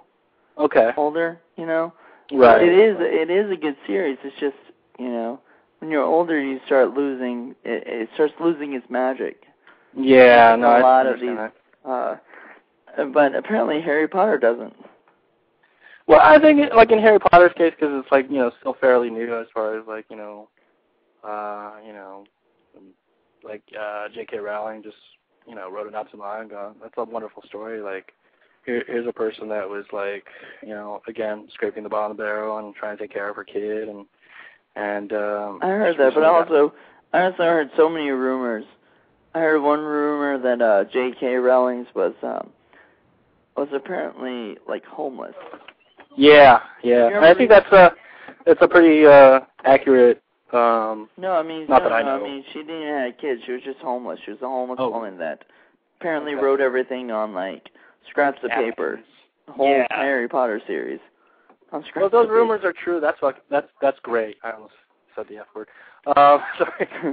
That's great. I mean, she obviously loves what she does, and she's really passionate about it. And that's again, one of those stories that's just very inspirational because, like, again, what better success story than someone, living on the streets and has nothing to her name and becomes like, I wouldn't say overnight success, but it's definitely taken off, and and they're great stories, and it got kids really excited about reading again. I mean, I can't remember a time where I was really excited about reading. My affection for reading came much later, and I really appreciate like when I have the time to just like sit down and read a good novel or something. One of my favorite stories is The Three Musketeers by Alexander Dumas, and I think what makes me gravitate toward that story is just the camaraderie that he has, D'Artagnan, like the main protagonist, has with his fellow musketeers, and they go on all these adventures. But no matter what, friendship is like in the forefront, and you would live with your friends and you die by your friends. You have each other's back. So yeah, that's sort of thing. Something that you were always into, like. I mean, did you have like a posse that you? Entourage, as they are? I wouldn't say entourage. There's just like my friends, I hang out with, and I play a lot of poker with, and like I said, like I mentioned earlier, my buddy Gary, we've traveled a lot together, and we've gotten some pretty hairy situations together. But we always have each other's back, and there's nothing we wouldn't do for one another. I love that, because sometimes. In life, you're unsure of certain things, and it's good to have, someone in your life, like, that no matter what you do, you won't be judged, and will always support you no matter what, and he's definitely been one of those guys, My other buddy, like Matt Godecker, I went to UCLA with, tremendous talent. We've definitely had our differences, but we were able to, like, work through those differences and become, like, really good friends. And I think that's really important because, I don't know, it's just, it's bad enough when you have your own self-doubts. It's like, I've gone through it before, like, do I really want to continue, acting and, like, have these questions as far as, like, when's my next gig? Am I going to be able to pay the bills or whatnot? But, it's always good to, like, have your friends and you can bounce each other, bounce ideas. Exactly, so I'm really thankful for that, and I couldn't be happier. It's been tough. It's just, yeah. Life's not easy, life's tough. Exactly, and those friendships mean a lot to me. So, like, obviously there have been tough times, and you have your friends that'll pick you up and say, hey, you know what, it's just a passing thing, and you're gonna get back on your feet, and vice versa, You have these friendships where there's no question in my mind, like, whether or not they're going to be there for me, because they'll always be there for me. And that's what I'm, like, most thankful for. So, yeah, man, I'm sure you have friends like that. You have your own, right. There are people that are going to be there no matter what. Like, right. Unfortunately, one of my best friends isn't a big fan of L.A., so. He's not a big fan of it. Yeah, I think your friend probably shares that opinion with a lot of people. In L.A.? I was born and raised in L.A., so, I have to love it. I do. There was a point where I didn't want to live in L.A., but, if I had my choice, I'd probably live, in San Francisco. I think that's just more of a city. But, yeah, L.A. can be... The thing about Los Angeles is that, I think a lot of people aren't from Los Angeles, so they come here with, like, preconceived notions of what LA should be and how you should act accordingly, and that's just not the case. There's a lot of wonderful people in Los Angeles. It's just a matter of, like, you have the time to meet and find them and establish some sort of, like, good, sincere relationship with, because it seems like it's such a weird thing. Like, one of the things that used to really annoy the hell out of me is that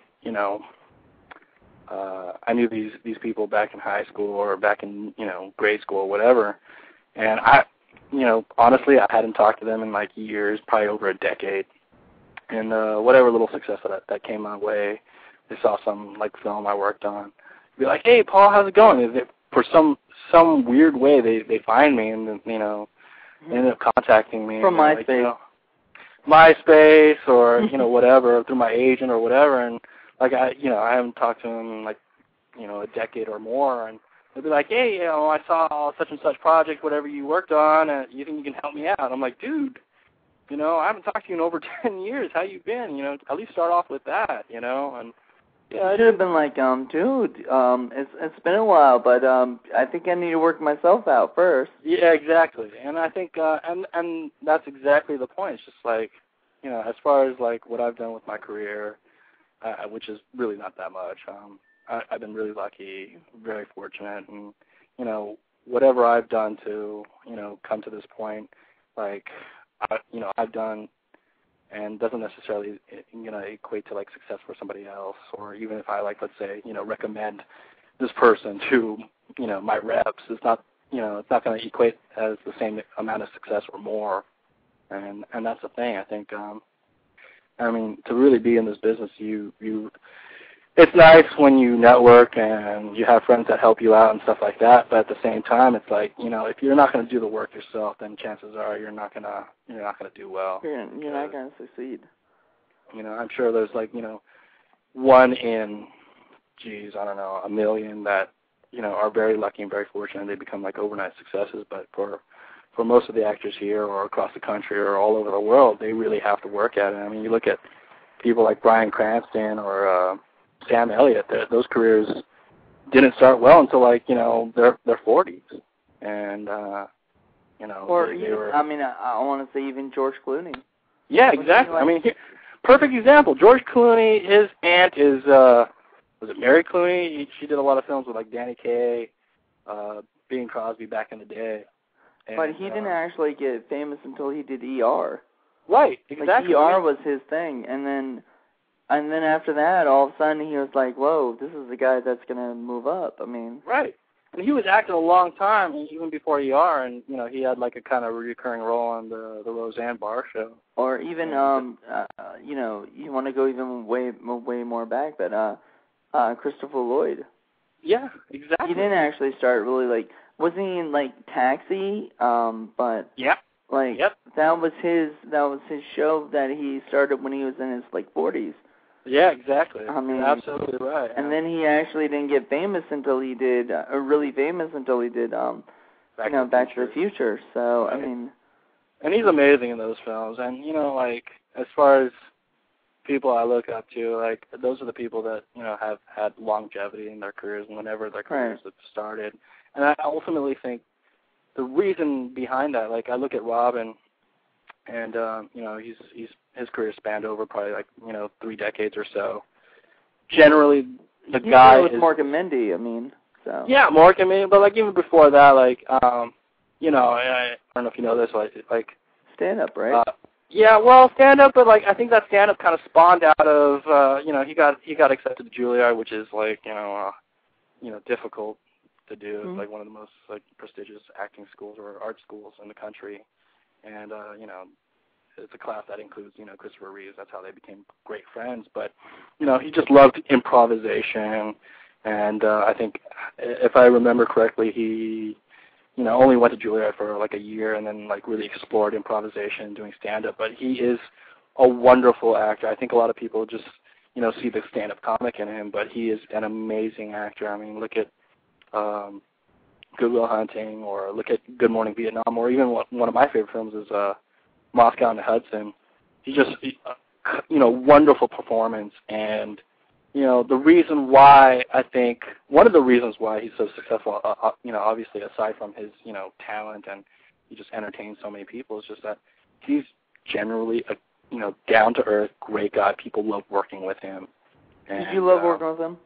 I loved working with him because obviously aside from the fact that he's like extremely witty and talented and funny, but just you have a conversation with him. Like I remember like.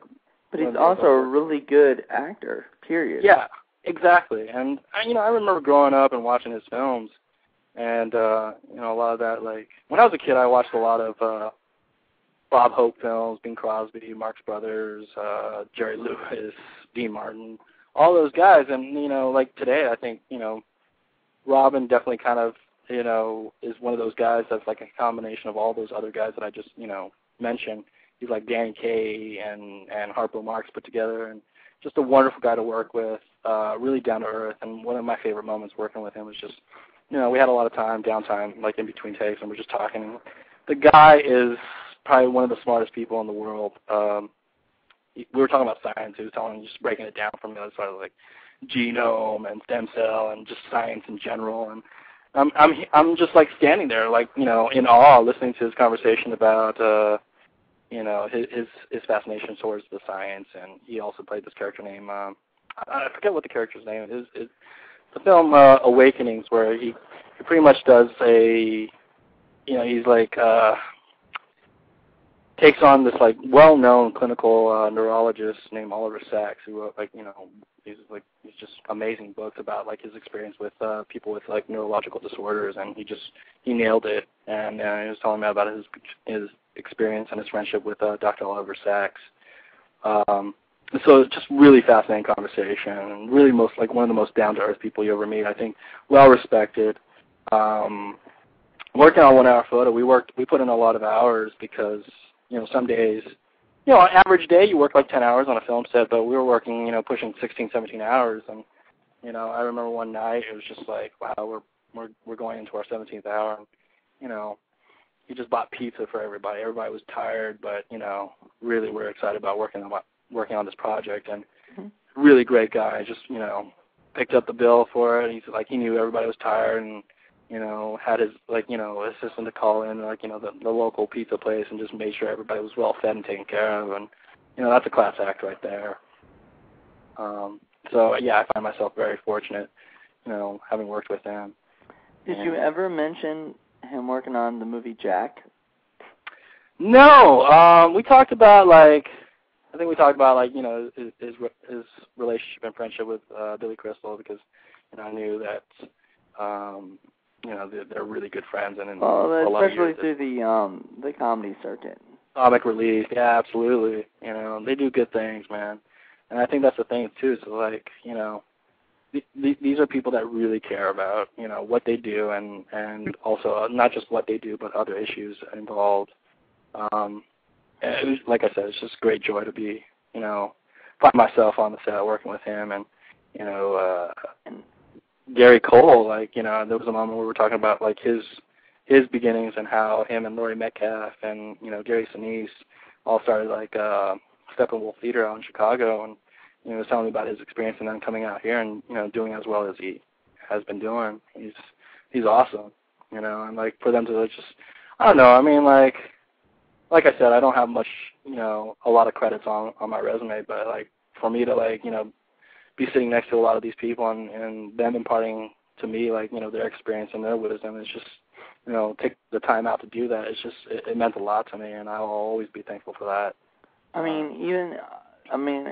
You were in this movie with them, and so you can gain all this knowledge, and you took that opportunity to do that, Yeah, that's the exciting part about it, It's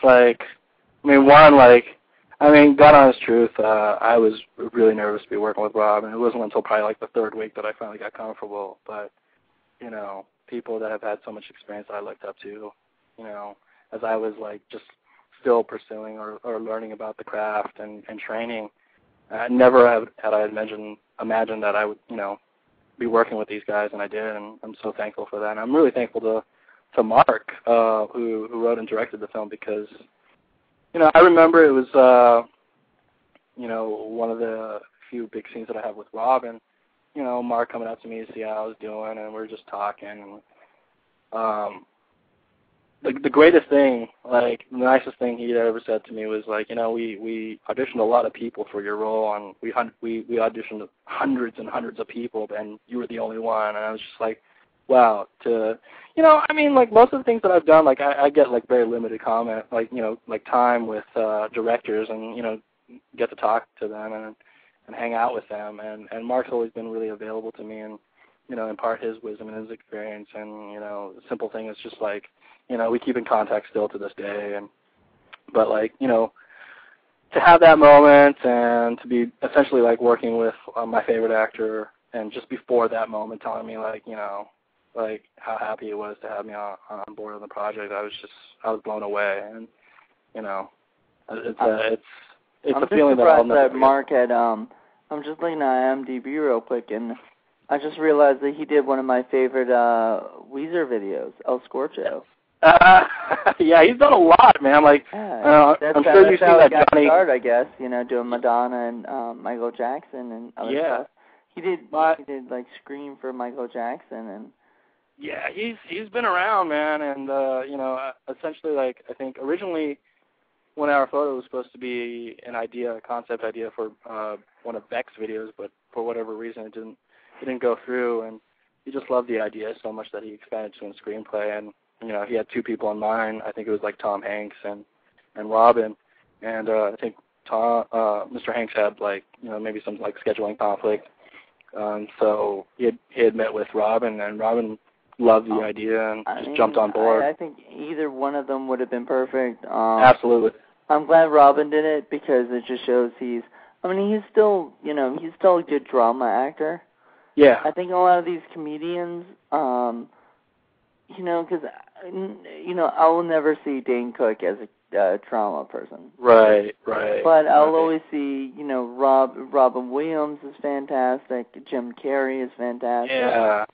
I mean, these guys can expand into drama, but somebody like Dane Cook will always be comedic to me. I don't ever see him doing anything different. I think for the longest time, I think, quite honestly, it's not because I'm biased or anything, and, like I said, I love Robin, but, he could have definitely won prior to having worked on Good Will Hunting, on films like, Dead Poets Society. Exactly. And I think, what you mentioned earlier is that some people just can't see certain people doing other things, and obviously Robin can definitely do, other things than just comedy, and he does it very well. And to me, Robin's always been, first and foremost, a great actor, whether it's just the comedy that he's done, Mrs. Doubtfire or whatever. He's a tremendous actor, very professional, wonderful guy. I remember coming home one day, totally out of the blue, and it's we're done with production, and I remember seeing a package, and that time, I wasn't receiving a lot of packages out my front door, and I opened it up. I'm like, wow, what is this? And it's a hardbound copy of the script of 1 Hour Photo, and he has he wrote a nice little inscription, and it just totally made my day. And just this is how generous and how wonderful and how supportive this guy is. He did? He was the one who sent the script to you? Yeah, well, we all have our scripts bound by Chad, but I think after production was done, about maybe a few months afterwards, I showed up one day to my home, and I saw a package on my front step, and I was like, what the hell, and I opened it up, and it's a picture of Rob, and he wrote a really nice inscription. It's thanks cool. for all your dedication. And this is a guy that just thinks about everybody, and it's nice because I think it's definitely something that it sticks also with your mind, it makes you like this guy even more and try to like you're doing right now. You're promoting him. So yeah, and the guy, dude, seriously, I mean, I wish I could tell you so much more about the guy, but based off of my experience, but I don't know, man. It's just a real genuine guy. He always makes time for everybody, and I think those are the people that I think continue to succeed and people want to work with, and there have been some people that I don't really care to ever work with again, only because it's just kind of difficult to work with. And you'll never talk about them because exactly. Exactly, because it's just not worth my time. And but I will definitely talk about the people that have been a complete joy to work with. And that's all that really matters, right? I mean, the people that actually help you to get to succeed. Learn, how to act accordingly, and I think it helped that my parents worked really hard when they immigrated to this country just to provide for me and my sister, and I've always worked with this blue collar mentality, and on top of that to see people that I've always looked up to have that sort of same mentality and really appreciate the people that they're working with. That's really important, and that's what makes it such a joy to work with Worm and Patrick and everybody else that I've worked with on the Dorm Days films. They're and some of them. Unfortunately, I don't keep in touch with everybody, but, I do keep in touch with some of them, and it's a great joy to, keep in touch with. Chris Owen, who unfortunately wasn't on part 3, we still keep in touch. I haven't talked to him in a while, but he's definitely one of those guys that, I enjoy hanging out with and keeping in touch with.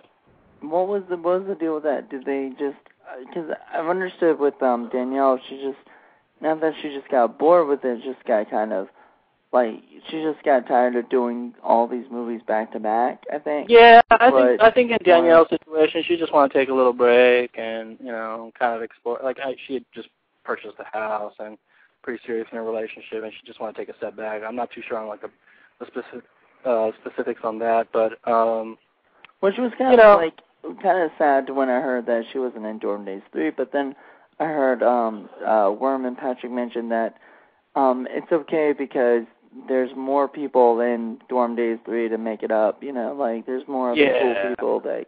Yeah, like I mentioned, Natalie and Nicole Garza, you know, watch out for those two because, you know, not only are they, like, very talented, but, you know, they're just a complete joy to be working with. And, you know, I had mentioned earlier, like, you know, working in Romania was just an overall great experience. But there was one time, like, I have to bring this up because there was one time where I definitely felt like being presented in a zoo because, you know, there aren't many Asian people in Romania. And, you know, most of the people that I had encountered or confronted in Romania, like, they were really excited, not just because, like, I was working on a film in their country, but, you know, they just don't get a lot of other people visiting their country, I guess. Right. But there was one time we were all, like, partying at a club, and I definitely felt that, like, people staring at me, you know, who's this guy, you know, he's, you know, obviously he's not from here, but Natalie, she, you know, stood by my side. She knew what was going on. She held my hand and, you know, really stuck up for me. She's like, you know what? Who cares? You know, you're not here for them, and you know, you're here working, and I'm going to be right here by your side, and, you know, if they're going to look, let them look, you know. And I was like, cool. I was like, you know, totally respected, you know, Natalie and Nicole because, you know, we partied a lot together. You know, they acted as if, like, you know, there's no big thing, and, you know, I really appreciated that. I mean, they sound cool. And well, looking at their resume, wow, they've been in a lot of stuff together. Yeah, you know, it's like I think last time I caught them, they were on a show, How I Met Your Mother with. How I Met Your Mother. They did an episode, The Scorpion and the Toad. Something like that. They're great. They're just a joy to be around in general, whether it's on the set or, you know, off the set and having a good time. And, you know, Hearts of Gold, both of them. I miss them. I haven't talked to them in a while. They were supposed to come over for Christmas, but I got sick and, you know, had to cancel, like, dinner plans with them. But I hope they're both doing really well, and I'm sure I'll see them in the near future.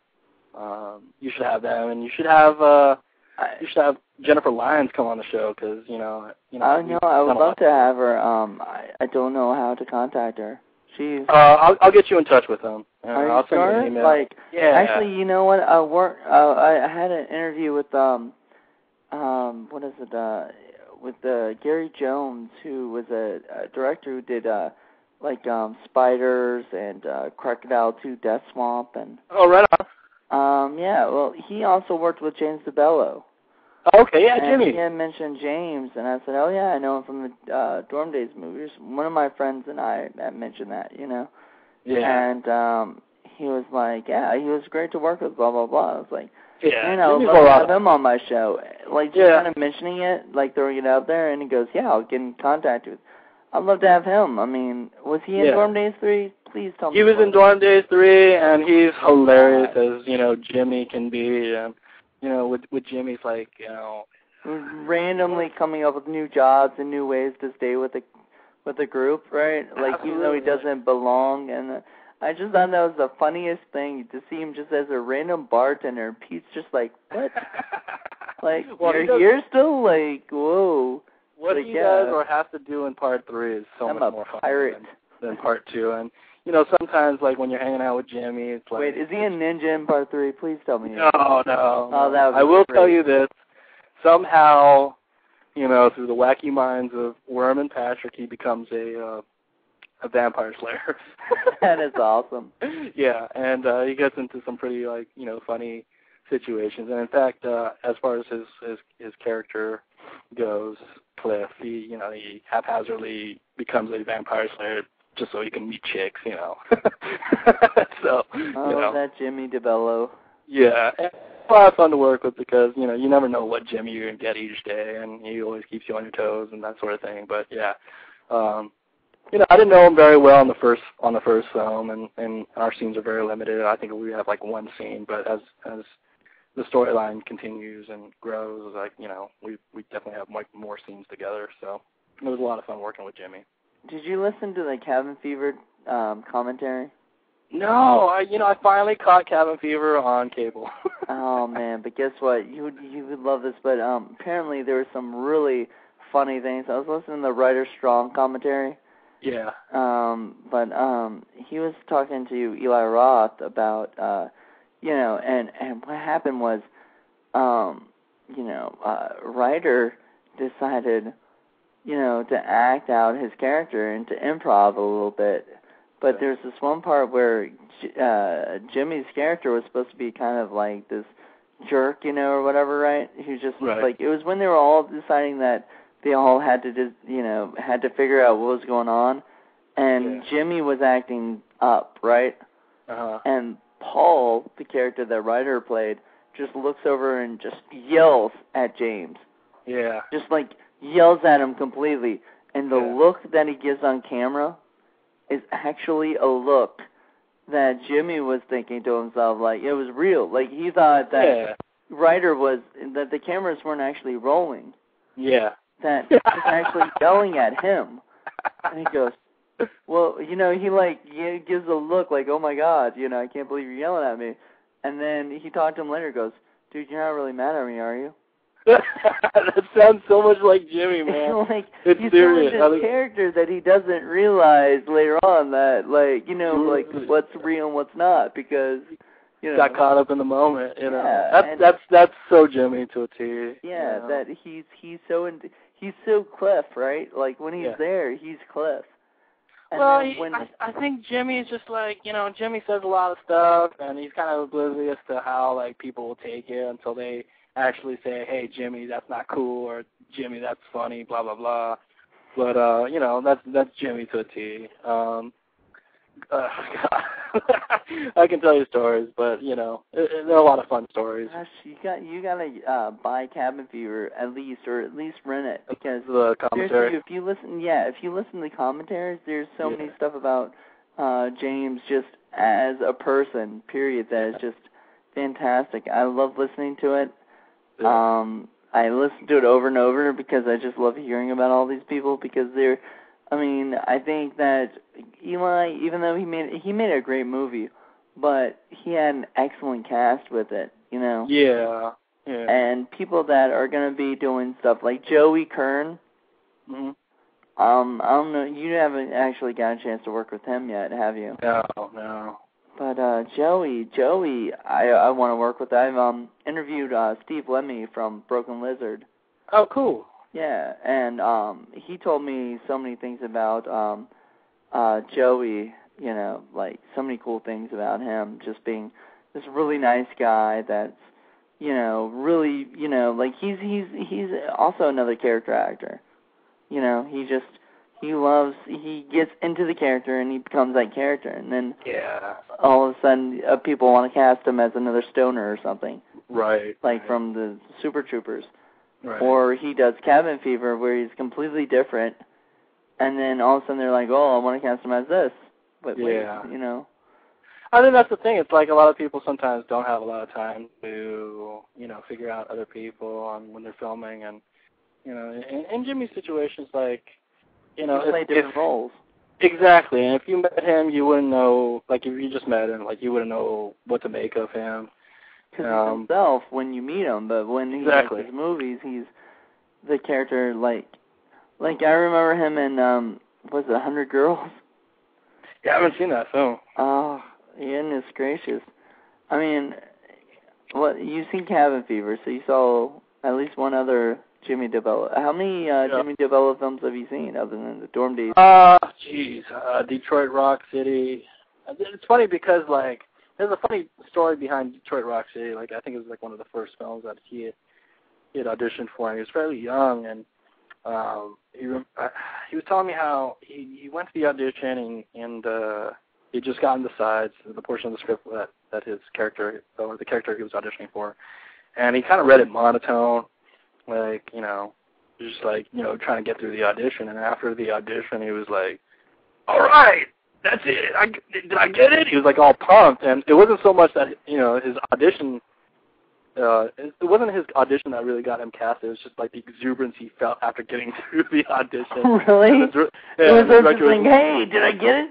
Yeah, exactly. Like, he was just like, hey, yeah, so how was that? Did I get it? He was like really excited. And he was himself. Exactly. And got cast in Detroit Rock City. One of the funniest stories I can tell you. Well, it's also funny that Giuseppe Andrews was in that. Giuseppe Andrews, who played the main lead, Lex, in Detroit Rock City, or one of the many leads, I guess. Yeah. Because James was in that and whatever. He also was in Cabin Fever. So. Yeah. It's a small world. Like, hopefully I'll be able to continue to work with a lot of the people that I've worked with in the past, because, I surely miss them, and those that I don't keep in touch with, obviously, and would love to, work with them again. Love to work with Jennifer. She's a sweetheart to work with, and all those guys. Yeah, she is one of the, coolest people you ever meet. She's real down to earth, and, whatever the Hillenbrands ask her to do, she's down for it. All to make a funny or good film. She's I was just surprised a lot of the people from Dorm Days weren't in Gamebox 1.0. Like, they didn't look for. Yeah, I don't know if it fit in the storyline. Like, Patrick, was in Gamebox, and it's actually a pretty good film. I saw a screening of it. Patrick Renna was also in it. Oh yeah, exactly. And it's funny about, you mentioned Gamebox, and you mentioned all the Dorm Days films, and you mentioned, the past things that the Hillenbrands have done. You definitely see an evolution in their work, and it's really exciting to see that. And they're a couple of guys I love working with, because, I think they have a lot of trust in their cast members, and to be directors and putting a film together, you really have to have that trust and let the actors kind of do their thing. You've seen Gamebox, right?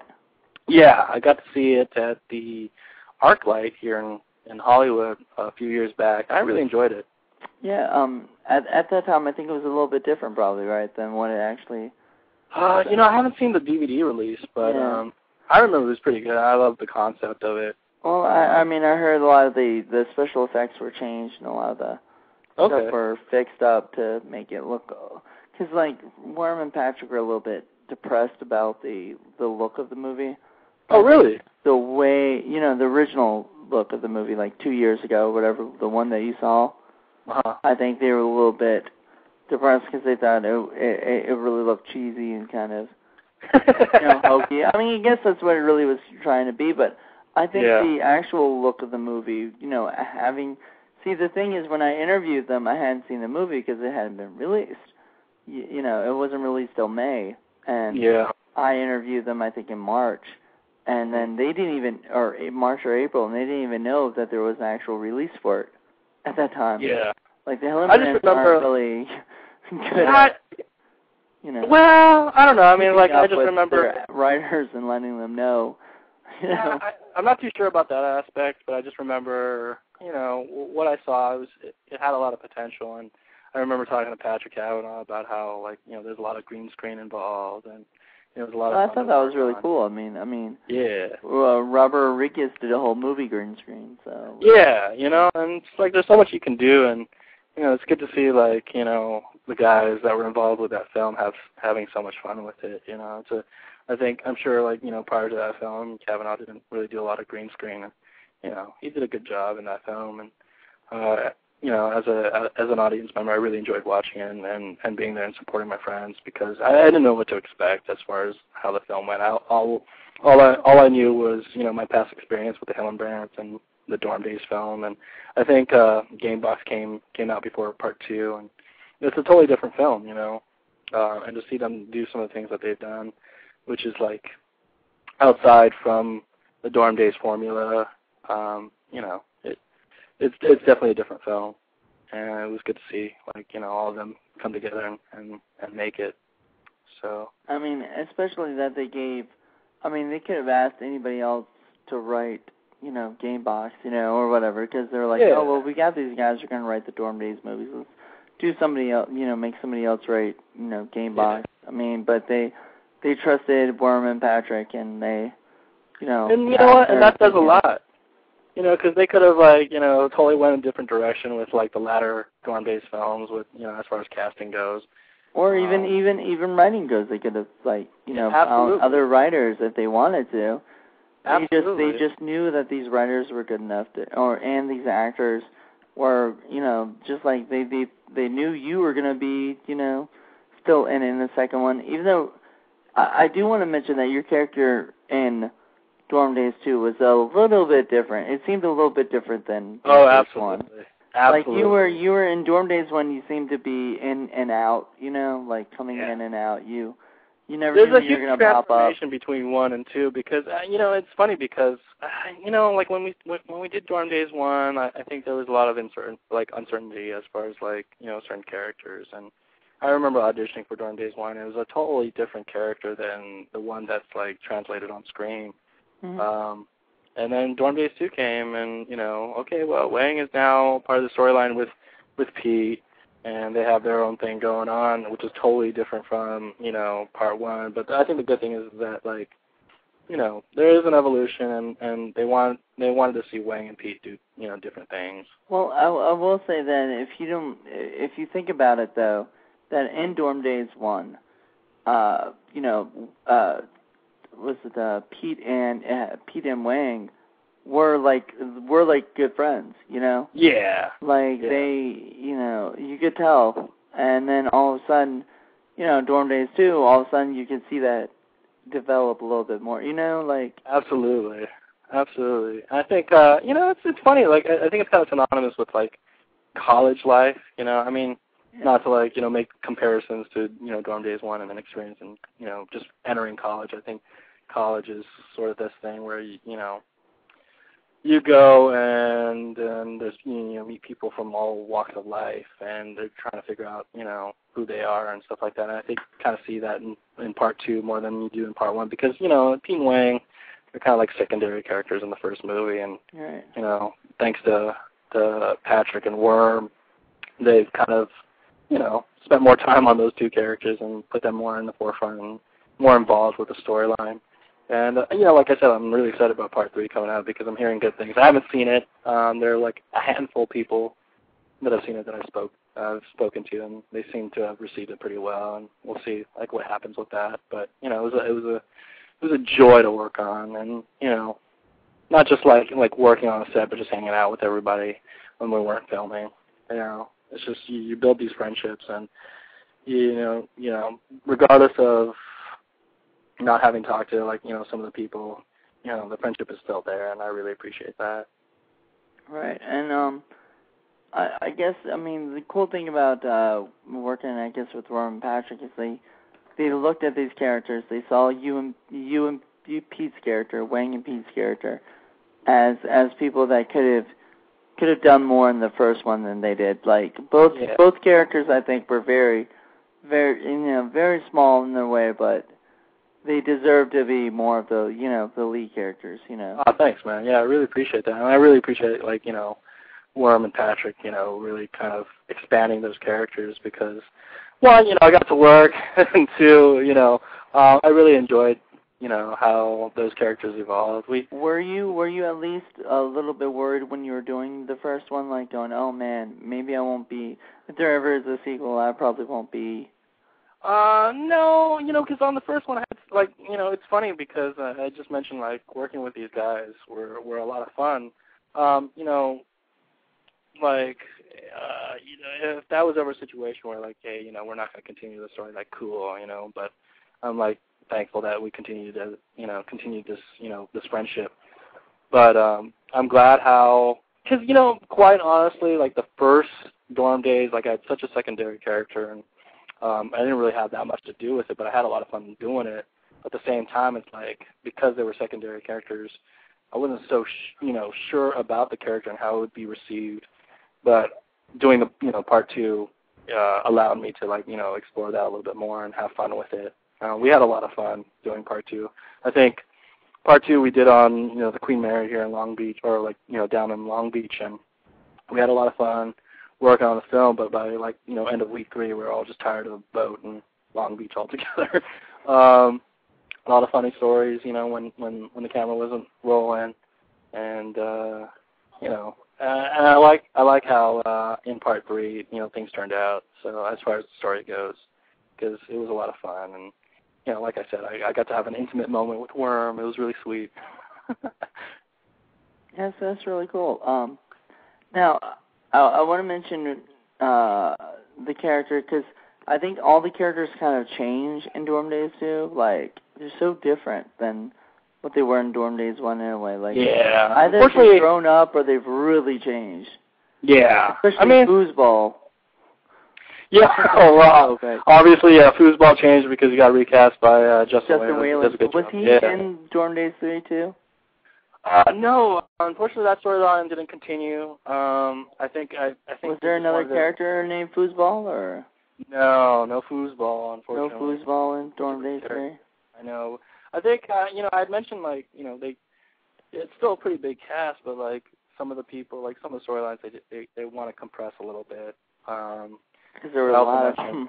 Yeah, exactly. But I also mentioned, Oren, does double duty, and so does Jennifer Lyons, and, that storyline is pretty intricate, and it's really funny. It really adds to the comedy all the shenanigans that happen, while watching this film. But unfortunately, Foosball, and then Chris Owen, who plays Booker in part 2 and part 1, his relationship, I forget the character's name, played by Gable, didn't continue, because I think they just wanted to compress the story a little bit and, hopefully have a better, faster flow as far as, comedy goes.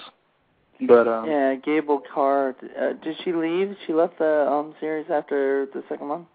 I think, it's funny, I was in Romania, and, she had MySpace message me, and she's like, so did you get voted off the island? I'm like, no, I'm actually in Romania filming with everybody right now. And unfortunately, it's just one of those situations where that storyline they just didn't know how to put that in or fit that in the next Dorm Days.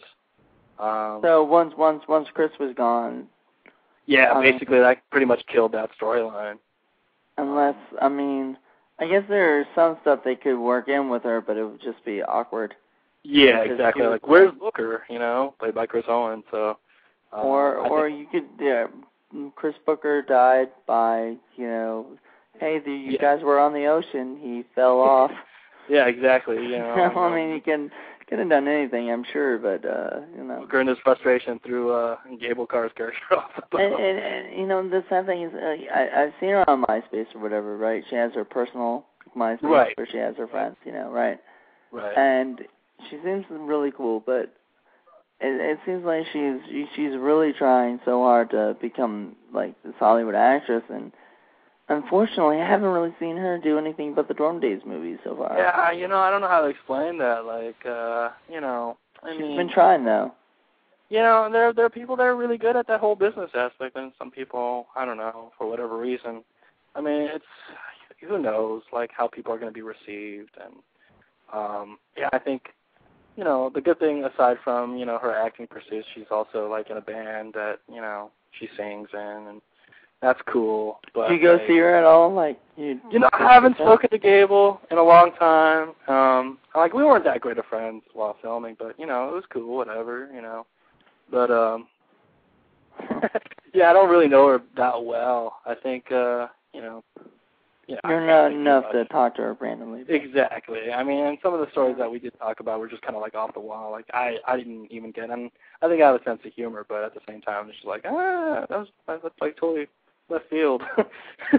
So, but she's a nice person, and I wish her all the luck, and I hope she's doing well, and I hope she's finding fulfillment in her career, because it's really hard to do. Right, and I guess you being more of a veteran than she is, I'm sorry? Out there. What? You were saying? I couldn't hear you. I said you're more of a veteran than she is, so. Oh, yeah. Well, I don't know. I don't know how long, Gable's been doing it, but. But you've had more work, I guess. You've had more of a resume than she has. I've been really looking for 10 years that you've been working. You know? Yeah. I mean, I've been really lucky in that respect, but I think it's because, like, you know, some of the people that I worked with, I really just, you know, observed and, you know, hopefully kind of, like, in some way, like, you know, emulate and try to be professional. But, you know, sometimes, I don't know, it's just, you gotta, I don't know, I mean, yeah, if Gable's thing is to, you know, promote herself, but I hope that, you know, she does what's necessary to, like, back all that, like, you know, self. I mean, she did a fantastic job in the Dorm Days movies. She was great. Yeah. So I'm hoping that with those under her, you know, under her belt, she can go out and try to get more jobs in the comedy or film market. You know, I mean, there's a lot of potential there, you know. And, you know, obviously the Hillenbrands casted her for a reason because it, you know, fit the storyline, like, you know, part 2 and part 1. And, you know, her character definitely grew from part 1.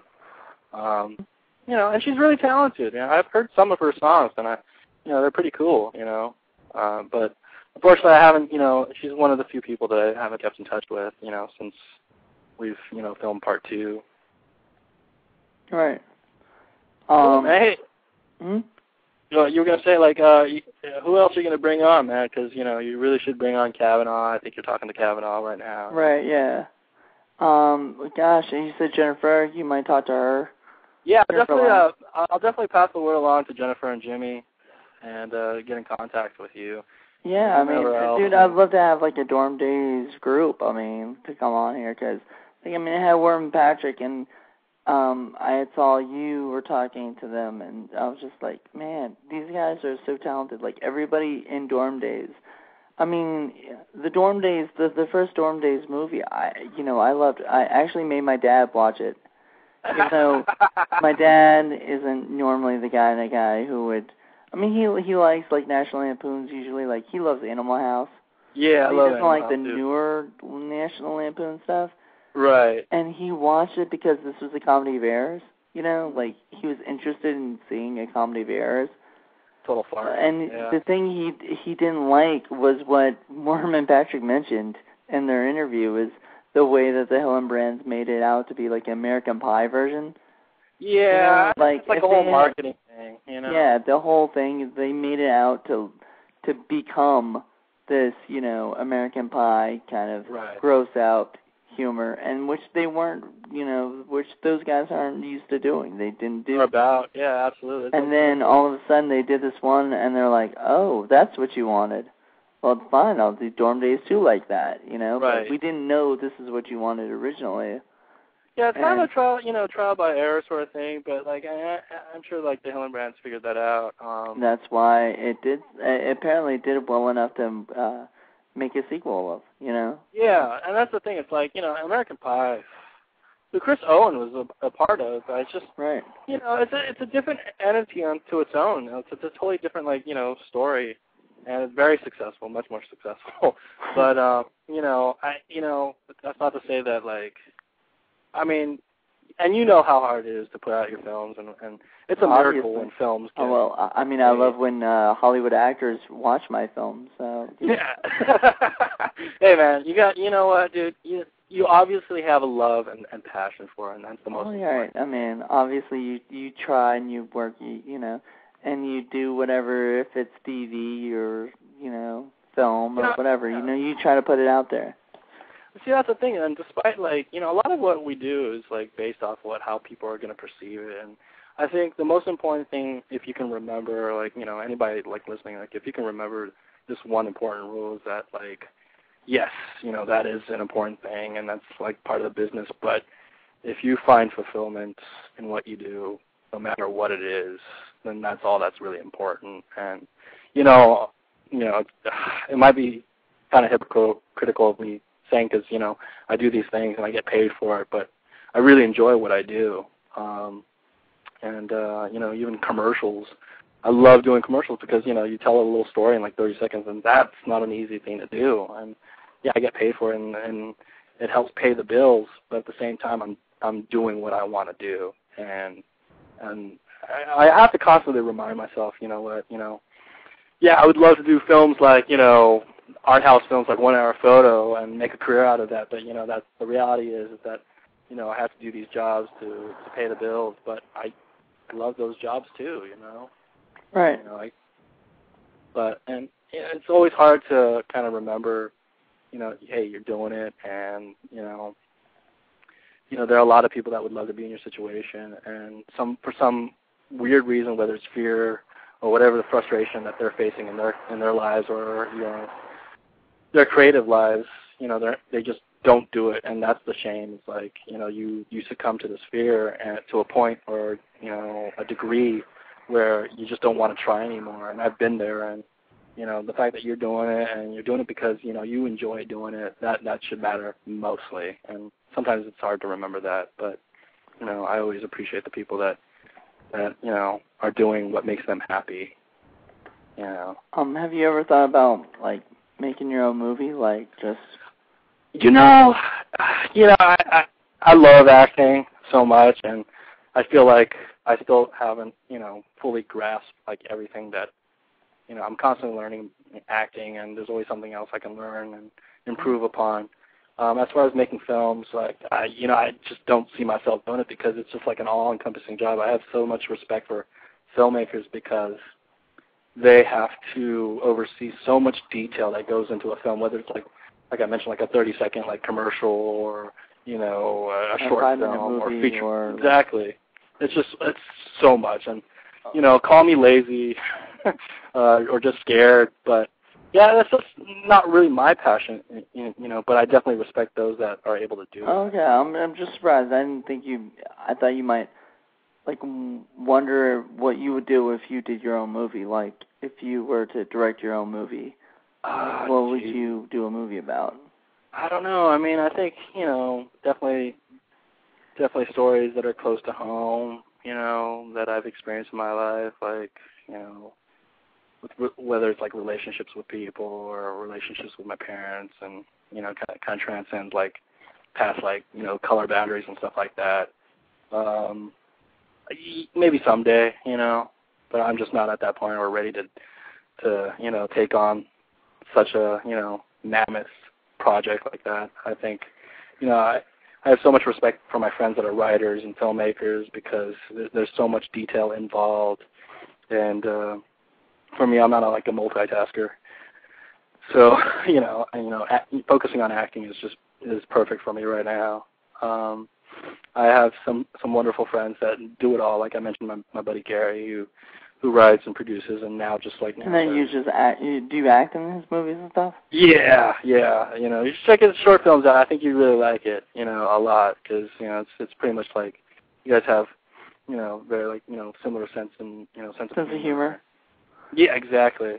So if you go to his MySpace page, he's like my fourth friend on my top friends list, and check out some of his shorts. They're pretty funny. They're pretty off the wall, but they're hilarious.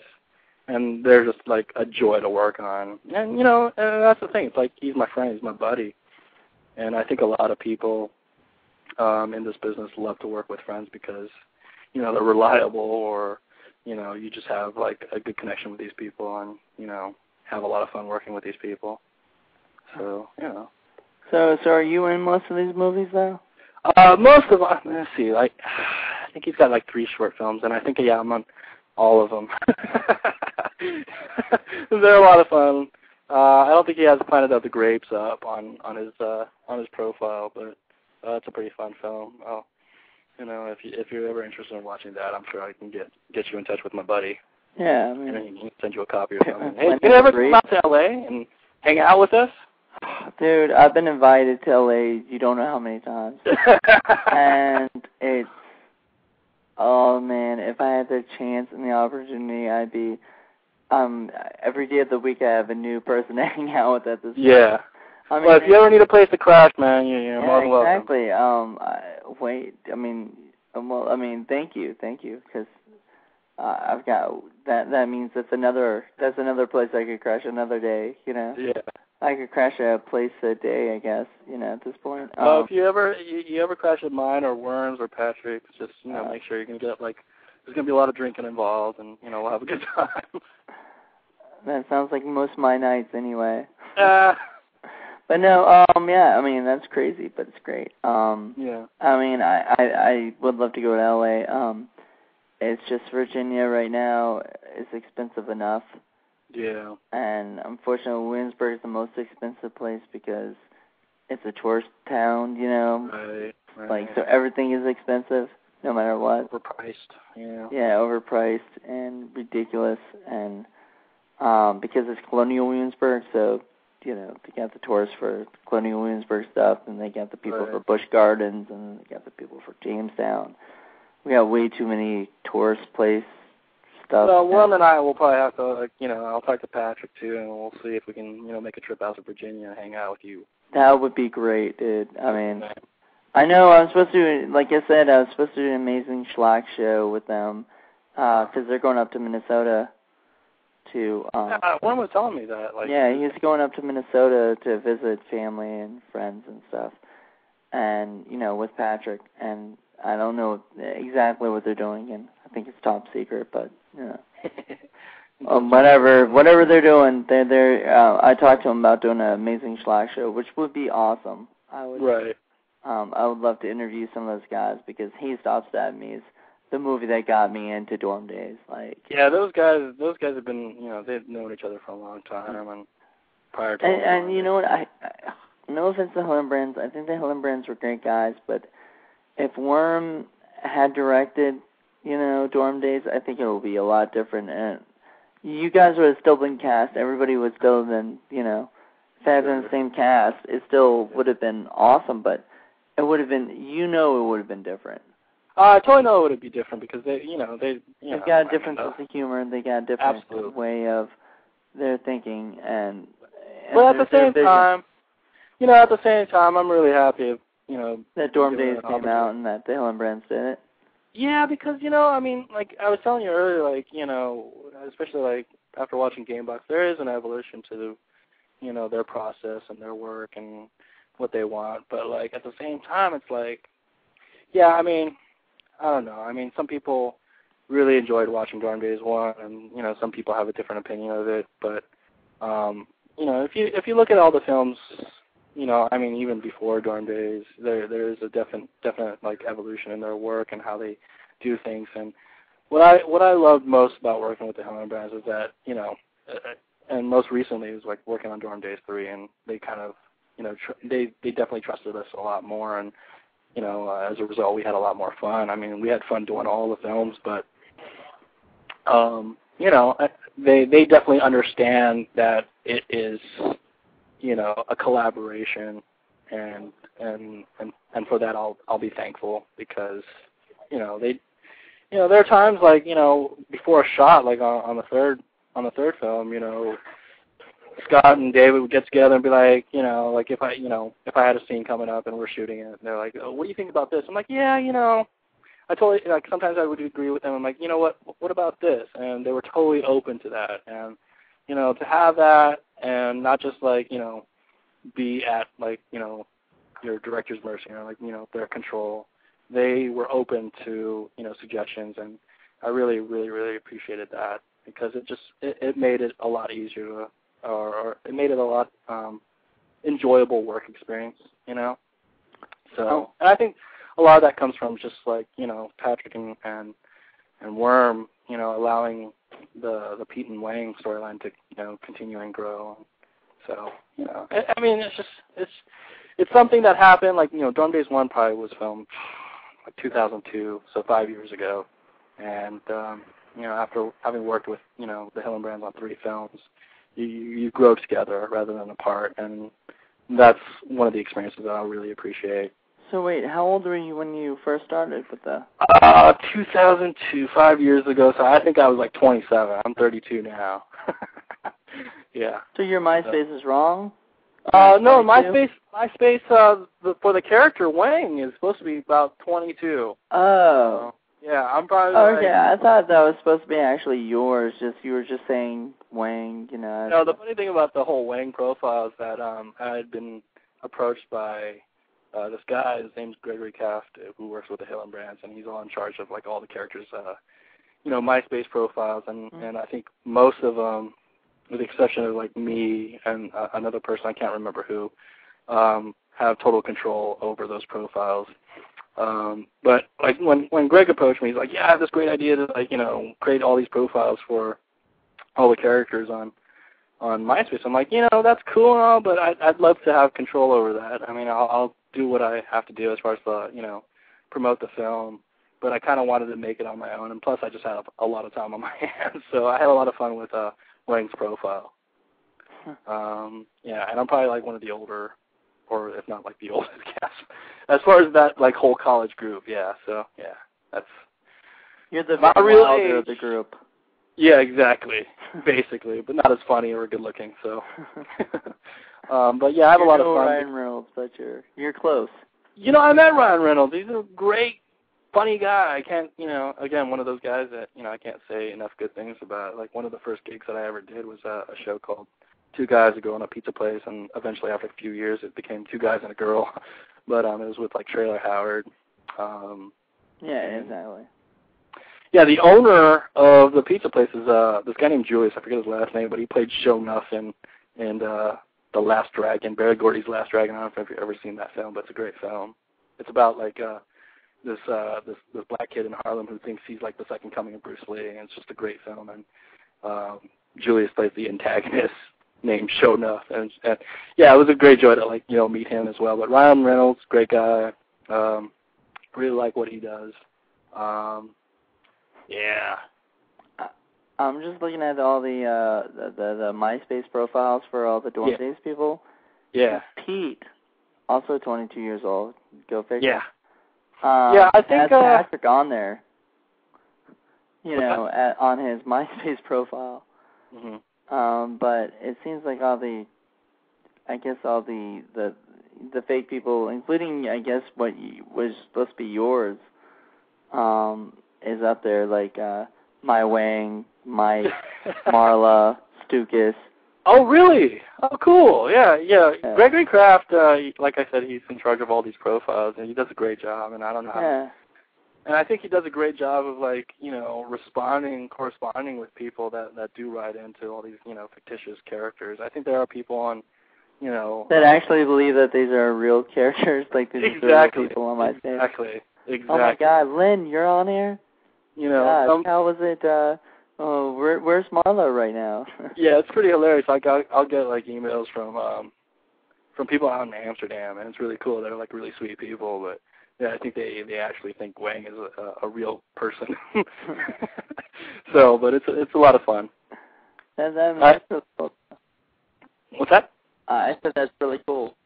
Yeah, I know, and it's nice to see there's such small films, but they get a pretty good response. Most of the people that I encounter have seen it, and some of my friends joke around about it, but it usually gets a pretty good response, and I'm really happy about that. Yeah, man. Yeah, Wang is what's that? I had to go to my cell phone real quick. Okay, cool. I'm telling you, my landline's been acting up, so. That's weird. Yeah, randomly I'll have to go to my cell phone and try to get, it'll be better in a second, and my cell phone will suck in a second. Yeah, usually, a year or two ago, it was the other way around. We'd have to go to our landline for a better connection, but, Well, I mean, it's it's going to suck in a little bit when my actual, landline starts acting better. But for some reason, it keeps doing this randomly, where I'll be talking, I'll have to switch to my cell phone. Yeah. But, yeah, so, yeah, exactly, about the Dorm Daze people, I think that, I mean, I love Jennifer Lyons in the movie. Were you good friends with Danielle Fishel? I wouldn't say good friends, but we really enjoyed working together. Because I think, there was a small group of people that have all known each other because they were all child actors, and they knew each other from the various projects that they all worked on. But wonderful girl. I haven't talked to Tony in a while. Tony, who plays Newmar. He's in London, I believe, acting out there. But it was great. Was he in? He was in Dorm Daze 3, right? Yeah, it was a great joy to work with him again, especially because you know, we had established like a great friendship from the very beginning. He's just, you know, overall really nice guy and real easy to get to know. I played this horrible trick on him on part 3, like, and you know, I laugh about it to this day. It's great. But one of the guys, the local actors there, his name is Claudio, and I was telling you about, like, you know, how in Romania they have, like, basically something that's like, you know, moonshine, but it's like a brandy to them, and just, you know, a lot of homes, like, you know, in their own homes, they distill it themselves. So after we're done shooting one day, Claudio comes up to me. He's like, I heard you really wanted to try, like, you know, the national alcohol of Romania. I'm like, yeah, you know, I'm totally into it.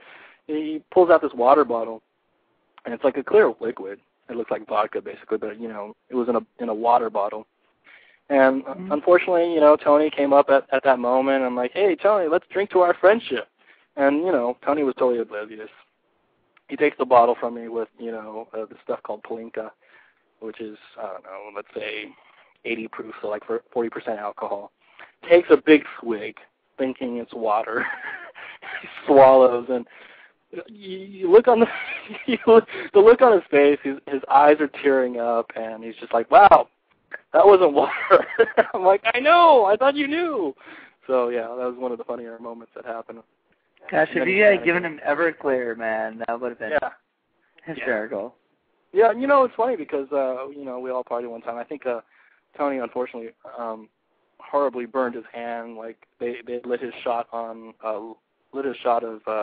absinthe on fire, and as he took the drink back, like some of the liquid came onto his, you know, fell onto his hand, and it was still lit. So there was like a, you know, for a while he was dancing around with like a flaming hand. But that's Tony, and you know, he you know, put up with it like as a trooper. Like the trooper he is, and, you know, just laughed about it. But, you know, he was in miserable pain the next couple of days because his hand was so burnt. Okay, I'm going to ask you this. Were you good friends with Cameron Richardson?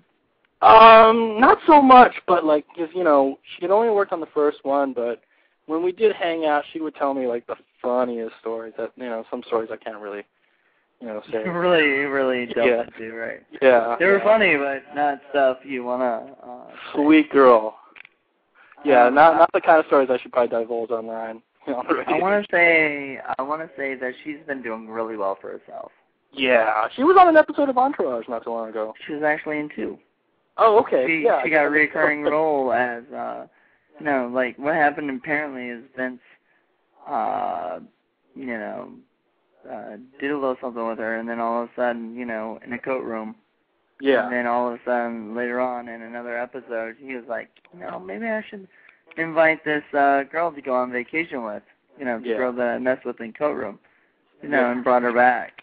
So obviously she had, you know, did something where, you know, where she got herself a chance to have a call back for another, you know. Yeah, episode. you know, she's, I don't know, I mean, like, Cameron is one of the sweetest girls you'll ever meet.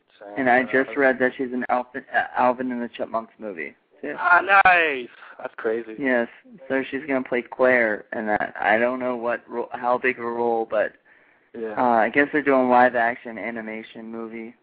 Yeah, you know, her and, I really gravitated towards her and Tatiana Ali. Unfortunately, she wasn't. Which wasn't also not in the, you know, you were in scene with both of them in the same time, I guess, right?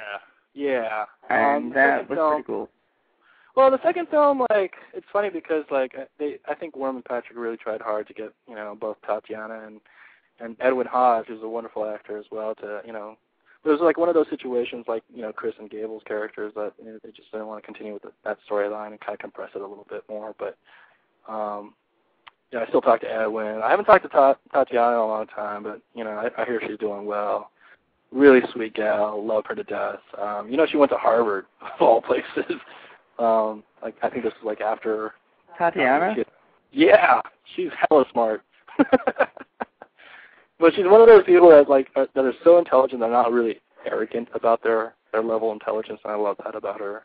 You know. Yeah, I'm surprised Edwin wasn't in it and in the sequel because, I mean, I guess even if she wasn't there, there was a lot of reasons for almost them to break up, and that, you know. Well, I mean, no, you know, and now that I think about it in hindsight, I think, you know, and Edwin's doing great, and Tatiana's doing great. Unfortunately, as far as part 2 goes, I think Tatiana, her conflict or schedule conflict was doing Glory Days with Josh Lucas, and I think Derek Luke, and Edwin was off in Texas doing the Alamo. So got to do those projects, and unfortunately they just conflicted with the shooting schedule of part 2. I just think it's funny. I was just looking up IMDb, and I saw that Tatiana Ali, on IMDb, her actress, when after it says actress and it says what movie she's most known for, Storm Daze. Oh, nice! That's awesome. It's crazy. That's though. Awesome. That's crazy. That's awesome because I mean, I loved watching her on Fresh Prince of Bel-Air. Right, exactly. I thought that would be her most popular thing that they would think, to put her down as. That's where I knew her from. I was like, oh my God, that's Ashley Banks. But yeah, of course, I think she's related to Muhammad Ali. I think she's like Muhammad Ali's niece or something like that. A little bit of trivia for you. Really? Because I'm trying to look that up, but I guess they don't really go into that too much. Well, yeah, I think either from, I'm not sure. Did she actually say that, or was that, maybe that was a joke? I can't remember, but, I can definitely see, like, that connection. I met her folks, and they're really sweet. Her dad's a huge dude. Big guy, so, I mean, I'm a big Will Smith fan. In fact, I'm really happy that he's doing I Am Legend.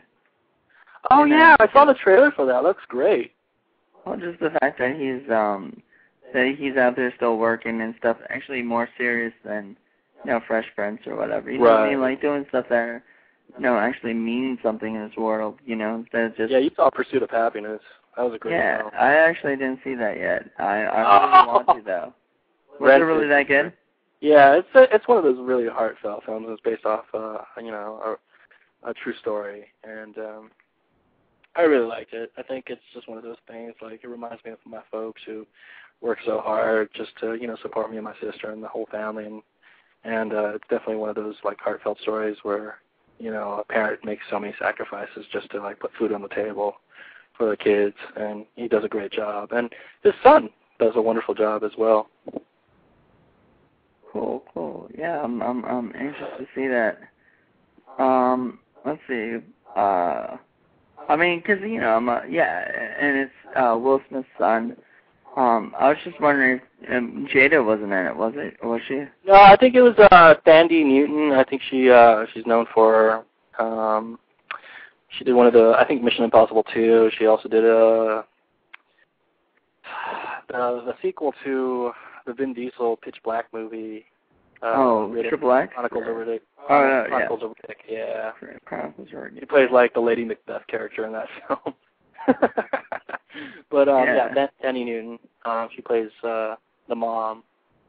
I think Jada was probably busy doing the Matrix films at that point. Was she still doing those? Like, I don't know. I stopped watching after the first Matrix. What's that? I stopped watching after the first Matrix. I didn't. Yeah, she did. I think she did all 3. And, I really didn't like the first Matrix. So. Oh, really? I didn't watch the second or third because I really didn't care if Keanu Reeves live or died at that. His character, like Neo. I just wasn't into it. Like his character didn't do anything for me. I didn't care or whatever. And I think that was a lot of things. Like a lot of people loved that series, and loved that. That kind of stuff, so. Right. They just, they want to see the story continue and see where it takes them. And, I enjoyed watching those films. Really? Yeah. You're a big Matrix fan? Well, I wouldn't say I'm a big Matrix fan, but I like what they did with them. And, as far as, like, at that time and when they made them and the special effects were pretty amazing to me, I think. It really, got me psyched, especially about, like, action films, too. So, I thought it was pretty nice to see, like, the whole, this whole, like, ideology about, like, technology and the machines taking over. So it's kind of interesting. It's kind of like, in relation to like, Terminator, all those films, just a different take on the story. So yeah, I'm a big fan of, sci-fi films or action films. I grew up watching a lot of those films. And, what they do with films these days is pretty amazing. Like, I would have never thought, if you'd asked me, like, 20 years ago, if I could ever imagine seeing a live-action Transformers movie, what they're doing with, like, CGI, it's pretty amazing. Yeah, exactly. And a lot of the technology is getting so advanced that you can't even tell, Yeah, exactly. I mean, like, pretty soon you won't even need actors, Yeah. Well, yeah, that's pretty scary. I hope that never happens, because I'm out of a job. But I'm thinking that's what the directors are thinking these days. Like, wow, we don't need everybody has to be writers or directors now, because we won't do that. But I know. Well, they do some amazing stuff, especially over at ILM. An interesting story. I'm sure like Masaoka, who plays Hiro on that television show Heroes. He was working for ILM for a long time to like supplement his income while he was pursuing his passion as an actor. And I know Masi through a mutual friend, and got to sit down and talk with him even before Heroes came out. And he was telling me how like they're coming out with like some amazing things over at ILM. In fact, they did a lot of the special effects stuff for the Hulk. And which I was like, able to work on. I have like one line, literally like one line in that film. I saw that. I was like, wow, you're in the Hulk? Yeah, literally, like my line is, I think, if I remember correctly, strange, reading a phenomenal drop in temperatures there, but simultaneous radiological activity, and that was it. But like it was a pure joy to work with. Yeah, exactly, a mouthful. So yeah, I worked with It was great to work with Ang Lee, whom I love as a director. And what's funny is the only movie I've ever really liked of his so far, like, I didn't really get Crouching Tiger, Hidden Dragon. That was not my movie. But I like The Ice Storm. Yeah, I haven't seen that. I heard great things about that film, but, one of my favorite films is Sense and Sensibility. It's just like, Taiwanese, director, directing a English period piece, And I think that's awesome. So, I don't know if he won for Best Director. I think he might have. I'm not sure. I know Emma Thompson won Best Screenplay Adaptation, and she's definitely one of my favorite actresses. Because she's just so brilliant and witty, and I love her to death. I mean, like, you don't really hear too much about her recently, though. She hasn't really done. Yeah, I know she's continuing her character in the Harry Potter series of films, and she recently, I think one of her most recent things was like Nanny McPhee. A wonderful actress, definitely like one of those entertainers or actors that I definitely look up to, because she's been working a long time. And you see her in interviews, and she's just witty and fun to watch. We all watched Junior, loved her in Junior, and then Sense and Sensibility. She even did like I think she did like a guest spot or a couple guest spots on the Ellen DeGeneres show that I really loved. Wait a minute, yeah. Junior, that was the Arnold Schwarzenegger. Danny DeVito. Pregnant. Yeah, exactly. Danny DeVito movie. That's her egg that's implanted in Schwarzenegger's, belly. So yeah. I know. I have like a eclectic list of films that I enjoy watching. Multiplicity? Come on, you must love Multiplicity if you love Junior. It's been a long time. Never really happened. It's a long time since I've seen Multiplicity. I think I was thoroughly entertained by it. I'm a big what's his Michael name? Keaton. Yeah, Michael Keaton fan. Although he hasn't done too much lately, but I think he's a really good actor. That's the sad thing is he's such a well. I guess really, you don't really need to do anything. Like, I'm pretty sure you can just sit and just collect from all his movies. Like, he doesn't really need to do a damn thing. He just perfect does it because he acts. Perfect example of that is like I'm at Gary's house and I'm reading his copy of Playboy, And there's like this article on Chris Tucker, who's only done like 3 films in the past 6 years, and they've all been Rush Hour. But and all he has to do is just sit back and collect his money on Rush Hour, right? I know, exactly. Like, I think he's getting paid like $20 or $30 million for Rush Hour. So, you know, but I hear he's probably, you know, he's doing another Friday movie with Ice Cube. So that, you know, I'll watch that. Whoa! He's coming back. His character's coming back. Yeah, but it's like, you know, that franchise is definitely going to put a lot of money into the next right. You know, but Friday it's movie. just ridiculous that he would be back in that. That was. I mean, Yeah, it sounds like he character really wants to do it. You know, it sounds like he really wants to do it. So, you know. I think the funny thing is, like, because, you know, like, in the first Friday, he had a pretty good role in it. Like, he had all the funny lines. Ice Cube had nothing. Yeah. And then all of a sudden, I think that's why the Chris Tucker was like, whoa, this guy's the one who's, like, up showing you. You're Ice Cube. And, you know, that's, yeah, you know, I don't know, like, the whole politics that goes behind, like, what happens in films, but, you know, I enjoyed watching those films, and another, you know, UCLA buddy, his name is Maz Jabani. He's done a lot of stand-up and done a lot of TV shows. I did one of the sequels, so that was a joy to watch. So it's always joy, you know, it's always a pleasure to watch friends, you know, doing well and succeeding and, you know, doing what they love. So, you know, I'll watch them, and, you know, I'll watch the next Friday movie when it comes out, you know. I watched, you know, the latest Rocky film, and I loved it. Oh, by the way, Michael Keaton just directed a movie. Oh, which one? It's called The Merry Gentleman. Okay. I have no idea what that is. Yeah, me neither. The plot synopsis is empty. Add a synopsis. This is on IMDb. Yeah, exactly. But yeah, you know, I think that it's got to be true, right? Yeah, I mean, or somewhat true. He's actually directing something. So yeah. Steve Guttenberg directed a movie. I mean, you know. God, there's a guy that I haven't seen in a long time, man. I really liked watching him back in the day. Back in the all the Police Academy movies. Yeah, and you know, 3 Men and a Baby, or 3 Men and a Little Lady. You know, those or Diner. Yeah. All his old work. But who wants to watch, like, Two of a Kind, or whatever that movie was that had the Olsen twins in it? Oh, God, who was that? Yeah, I didn't see that. Well, you didn't see that New York movie? Minute He was or something? in that. New York No. He was in like a really bad movie. It was him and I think Kirstie Alley. Okay. I want to say. I'm not sure. A bunch of nobodies, like 2 nobody parents. I'm not sure. Got to, let's see, it wasn't a home team. That was another one. It Takes Two. Okay. That's what it was called. That's and it had the Olsen twins in it, and Kirstie Alley. I was right. Yeah, Kirstie. God, that's so sad. I can like remember all these crappy movies. Hey, you know what though? You're a big fan of films, and you know, you gotta watch them, man. I don't watch them. I didn't watch any of these. I just know of them. Oh, you know you own a copy. Don't lie. No, I will not watch It Takes Two. I didn't even remember the title. I thought it was something else. It was another Olsen twins movie. I thought it was.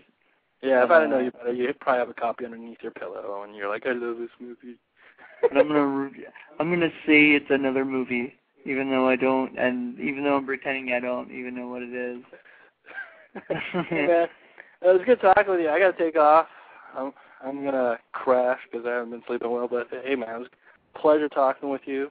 Dude, it was awesome talking to you too. I'm so glad that you came on the show and that you're happy to do it.